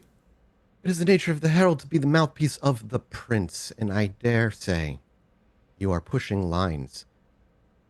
Even Betty has never pushed before. Miss Janetti, get a control on your pet. David, before we go, would you do Miss Bosley the honor of explaining your gift and the kindness in its creation? She looks back to the gift. The gift belongs to the prince. Her interpretation of it can be explained when you meet But them. It's you not are the for me. mouthpiece to deliver our message, right? The art piece and the gift is a message. If you're not is. interested... Oh, I'm sorry, David, go ahead. I wanted to express an understanding of the power of the throne and to show that I mean nothing but peace and curiosity and the fragility of myself. A piece to represent the power of the throne while you sit here and question the power of the throne itself. A fascinating hypocrisy. I'll pass it along. If we're done here, she looks to her assistant who closes the book as though the question is rhetorical in and of itself. And as she nods to her assistant, she just looks to Janet and just gives you a nod and note and makes no contact with nothing else. She goes, "Remember, I'll return with the prince's message. Until then, He is yours to watch. Treat him as though you turned him yourself. And she leaves. I do not get out of my chair until she's out of the room. Respect. Yeah, you hear her leaving, and you hear her. You would hear her leave through the front door, though Ezra would still be outside there. Are we and taking other our people... ride, the same ride back, or do we need to call a cab? No, you get your own separate ride. You're gonna get your own separate ride. How's everybody feeling? Is there a camera in here? No, and I guess they wouldn't do camera. They probably are listening in or something. There's definitely right? something in here, probably listening for sure. Yeah. I would probably Okay. be like, good. We can talk more when we get home. She Betty's had, just biting her tongue. she had Yeah. very beautiful skin. It reminded me of Tiger's Eye and Carrera Marble. She is a very beautiful woman. That is for sure. Come on, David. You won't make your way out into the same car that brought you here. I will be the last person out. And I Sure, think yeah, before I leave, Betty just says, Let him earn the city. and she hobbles her way out. Yeah, absolutely. And you make your way out to the car, and you guys make your way back on a relatively silent drive, I imagine. And when you're brought back and let out, the driver bids you all a polite goodnight, and he drives away as you all walk into the house. And as I imagine the door shuts behind you, and you're finally in Janet's home, there is a wash of tension release amongst all of you as you made your way back without her saying you have to die at least. Well, David, don't take it personally. That's just how they always act. Now you see why I say the things I say. I see that the more of you that I meet, the more I realize that you have been hurt. Yeah, everybody's been hurt a little bit, and they put up that cold, reserved demeanor. That's just how the Camarilla operates. I don't understand. I made a gift, and I made it with care. Was that not enough? Oh, it's a ploy. She's probably shaking in her own boots at not knowing what you are or who you are. She's just trying to show her power above us. She was It is trying to show certainly- your You- weakness, David. Her entire You of ploy- all of us are like wet clay. You're like a treasure to them. She wanted to see what would push our buttons and how far you would go in your questioning. That's it. It was simple. She didn't actually care about your name or your clan. What she cared about was reporting back to the prince whether or not we got sassy. Look, I was well behaved. Oh, I'm not saying I don't think any of us were misbehaved. I honestly think we ought to lay low for the next little bit. Things are serious, all- David. Serious. If you really meant what you said, that you want to be here, you want to stay in the city, and you want to live a long and happy eternal life, there's some seriousness and some stakes here in the fact that you need to be ready for the prince to look at you and say no. I am worried that And this- off with your head. Did you hear what she said? Oh my goodness gracious. I am God, worried. I'm worried about this council and whoever they're going to have determine David's place in the city. There's rituals the Tremere can do to like figure out the bloodline. Like, Yes, it's not and- the first time somebody who's been turned has woken up and not known who they are or what they are. What we Or no, I should say what they are, not who they are, like David. I don't think it's a good idea. I think what we need to do when we come back to them and they, make their judgment, we need to bargain that if the Tremere look at David, they can't keep him. You want to bargain with the prince? We can offer something. We can offer our services. We can offer I've already to help. offered my services. I'm deeply indebted to the Ventru clan. What Or- else do you want me to give? Oh, there's got to be something else we can find that we can offer to say, It's hey, not about what we offer. It's what about David. David, what do you offer, honey? You have to make yourself indispensable. That is the question you couldn't answer, not in a way that satiated her hunger for an answer. something. Well, he could have shown his So wings we and got a said he week could and a fly half around. to figure out what you can do, what you can offer, and what makes you valuable in a way in which the prince would want to keep you around. Maybe not that- hand you over Because to I think the Tremere. part that like we didn't talk about much in SOS either is like the thing is another kindred means more mortals that have to be fed on, which is a higher risk for everything, and that's another reason princes are often very hesitant to allow new turnings because mouths to feed in the city often is very dangerous. I'm not completely convinced that we figured out David's feeding type, considering the fact he was very avert to the, person-to-person contact, which means that maybe it doesn't come out of, if he's a bagger or something, maybe it's not as bad as we think. But as much as it pains me to say this, we were very uninformed about David going into something where we needed to introduce him, and before we show up at the Prince, we need answers to the questions we couldn't answer.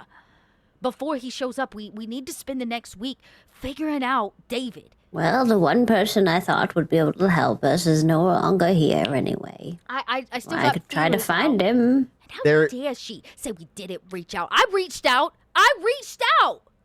You, no one reached out to like within the first day or two of a kindred being I here. did the first No, she night. did. The first to the night he venture, stayed- right? To my venture sire to tell Yes. him what we had, but he Yeah, never but- reached back out. So, Mm-mm. Janet's not- not gonna just technically you show reached out- up yeah. at the ivory tower and be like, "Yo, look what I found." Like that's also Yeah, but that means your sire didn't escalate upwards. Yeah, and he's so- not a primogen and all that stuff either. So like, it just wasn't like a She- potential priority. Janet's low on the But, totem, like low on No, the. no, on yeah, the- yeah, but- Oh, she we had are to low. work her way up, and so she thought that was I- the right thing to do. She genuinely believes she made the right decision. I'm not saying you didn't. I am not saying you But didn't. just because And that wasn't, Camarilla you know- works faster than her sire, how dare she get sassy with us? Mathis, there might be something that's kind of like unsung here. That's part of my merits and flaws. Yep. Art that I make with my hands are instilled with an entrancing effect. It's from Children of the Blood, page 95, inspired artist. It acts as if it has a single point discipline of awe on all art that I make. So Yep, that'll come up. That'll come up next time this scene. Next time you're seen by them, So for sure. I say we all get a good day's rest. We wake up tomorrow and we start trying to solve the mystery that is David. We put him for some space. We figure out a way to make it work so that we don't have to lie or cover our tracks, that it's honest. And I say that we back the hell off of this little crime-solving, case-solving CSI business that we've gotten ourselves into until we Well, get I'm David not into- backing out from that. I'm just saying it's an extra risk we don't need right now until David's accepted. Once he's happily part of this city, then we can maybe move on to something else. But David, how as do far you as feel the- about New York? The same I feel about this place. I will also Want say to like, go and on a by, little bit of a trip? as far with as, those as wings law of is yours? concerned, and as far as law is concerned in this area, you are as good as his sire. So like, you are bound by a parental thread, all three of you, to him. Yeah, And- that was that is additionally, I've considered a solution on the drive home and finally some silence. I can sing If- another song for No, you, Janet. if we find his sire, we're not to blame. Well, I have some ideas for that. What do you say, David? Want to go for a little flight? I've always wanted to fly. Oh no, we is not David, honey. You can't go for a flight. Your life is on the line. If anybody sees you, the jig is up. And technically, And if you're gonna go to New York, it's a whole other territory with a whole other prince. what? Yeah. The two things that we need. Hey, look, I got an idea. I know. Oh, I know. Two I'm things. just We saying. need to hunt down his sire. Also, Answer that's for who? I'm ravenous. I travel. Oh, I know you travel. Two,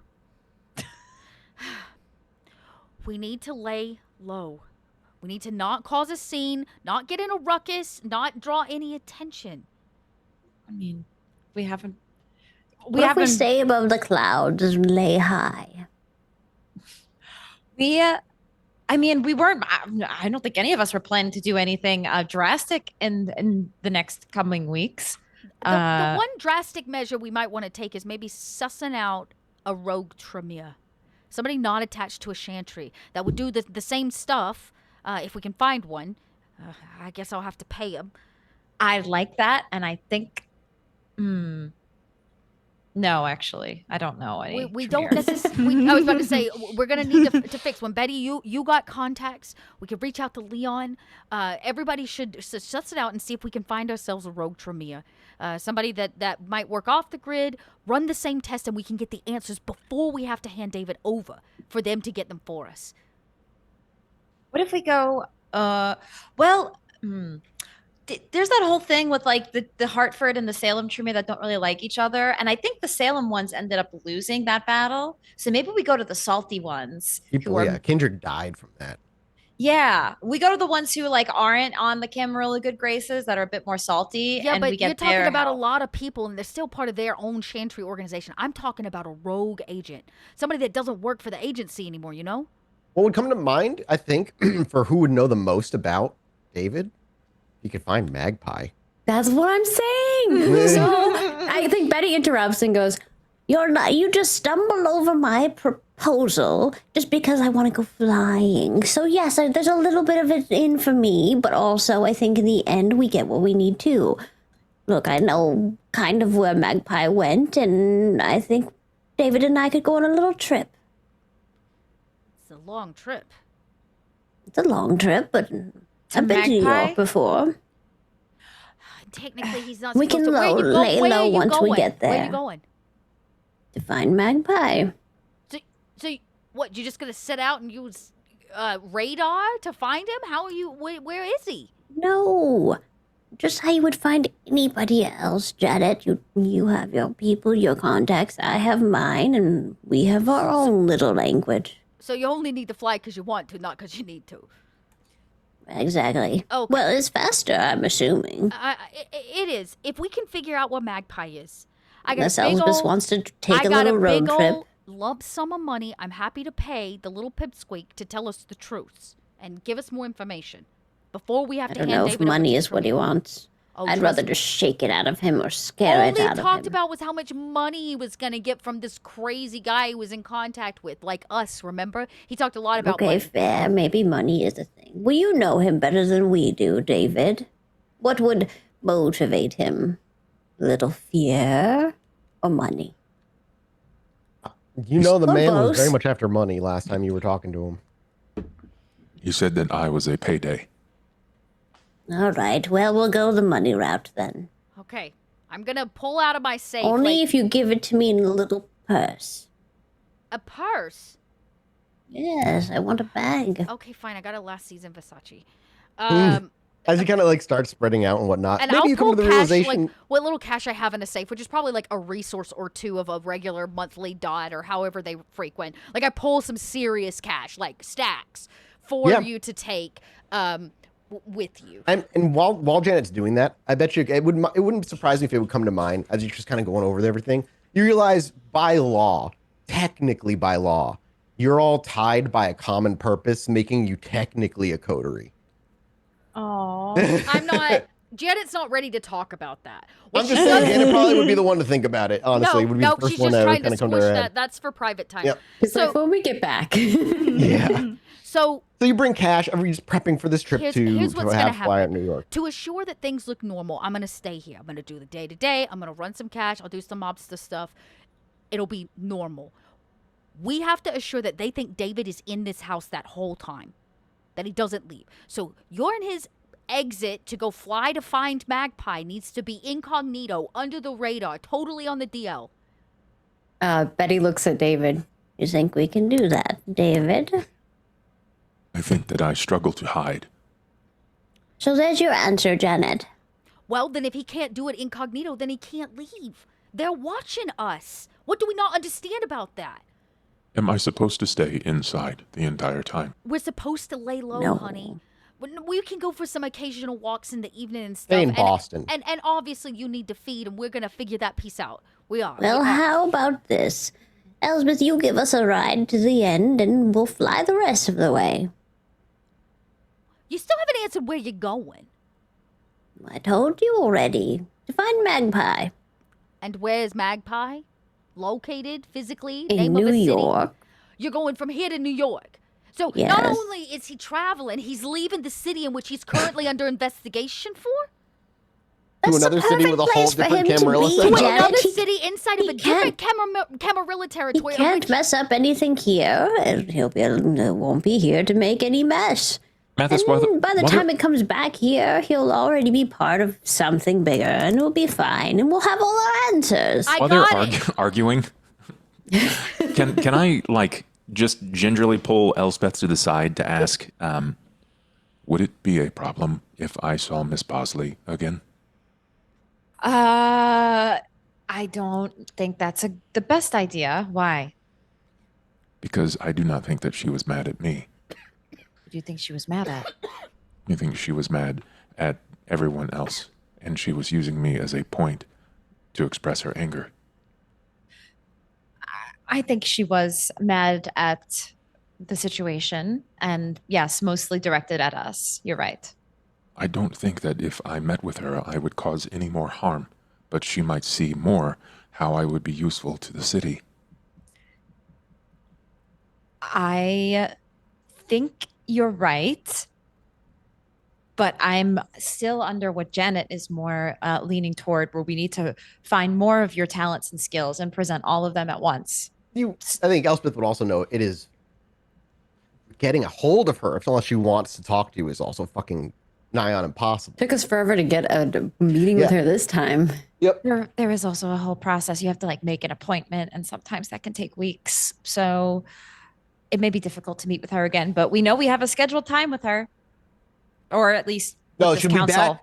You expect to hear in a couple weeks. You were not given a time. It's whenever approval happens, a court can be set up, because if they accept, you will have to go to the court and be presented in front of court, which is a much more public affair. None of that happened in SOS because it was a broken Camarilla when we started. Okay. Then, is there someone above her? Yes, the The prince. prince, which you're But already she- got an appointment to meet with.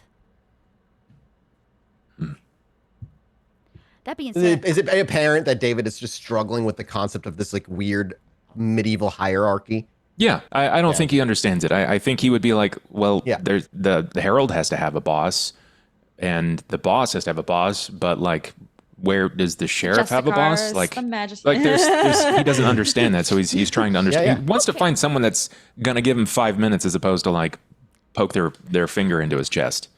I don't know that's well, you're not talking to me. I've had an idea. What we need is a patsy.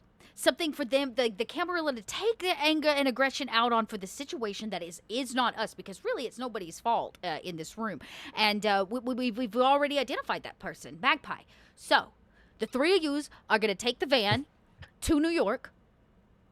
Well, Elspeth has an idea. I like where you're going. No, I like where you're going. Okay. You're Janet. gonna okay. Hear me out.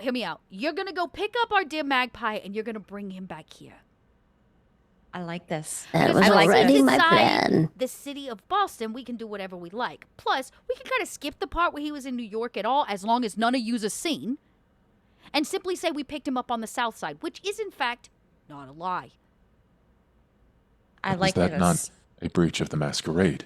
You just taught me the It six is tenets. a lot of breaching of masquerades, because you're crossing from this city into another territory and domain, which is why you not being seen is key. Which means when you get there, I need y'all to just don't do it like you'd usually do it. Like, do it with a little care, tenderness. Oh, I plan to do it as I normally do. I travel all around places all the time. Yes, but has Dennis, your this head is ever nothing been- new for me. But my head's on the chopping block, Betty. Their heads are on the chopping block if we fuck it up. Yes, and my head is also on the chopping block. Why are we all chopping everyone's heads off these days? What That is this, seems to Alice in be- Wonderland? It seems to be the way that things are. So I'm just saying, if you go, you need to not be seen. You cross in, you cross out. Look, it isn't something new to me. Right. That's why. Of all of you, I'm I'm fully probably aware the that- most traversed. But you have to bring them back too, Betty. You can't. It has to be all. Everybody's got to come back, Magpie in tow. Tell them I'll pay them a shit ton of money. All right, I think that's fine. But the Have- more of us that go, the more likely that problems will occur. That's all I'm saying. Actually, I'm thinking that maybe your dynamic trio energy can really just solve this problem. If everybody just keeps a check on everybody else, you stay. I think so. And a Magpie is going to be a lot more interested in coming with David there. You pack him up, you give him half the cash here, he gets half the cash when he arrives, and I will treat him as a humble hostess when he returns. I think this is a good idea. More importantly, when we go to introduce David properly, it might be worth our efforts to say, bring Magpie with us in case the Camarilla needs to find out more information. Oh, No, I don't know how I feel about the magpie part of this element. I thought that you might bring him back here and eat him. Oh, honey, he's too scrawny. Well, someone might eat him if have it you goes the way smelled Janet's him? planning. There's no way I'd eat his meat. I understand. You must be clean to be eaten by Janet. Yeah, at least shower once a day. Which puts at least Betty off the hook, too. With a plan formulated, then I guess off to New York it will be. I'm gonna stay here Mike. and keep the cover while they can run an overnight to New York. Have fun. And on I that, like that we're going with Betty's idea, although I do too. Janet made it her own idea. and it's a clean way. It's 'cause- actually Betty was like, okay, I see where I you're love going. that Janet took Betty's idea, made it her own, and Els was like, I like your idea. And I'm like, Betty's like, what the hell? Well, it's funny. She didn't know you were going to bring him back. She just thought you were going to get information and come back. So she's like, hey, if you bring him back to Boston, then we're not on the hook. Her idea was bringing him back. Yeah, you're right. You're so right, Betty.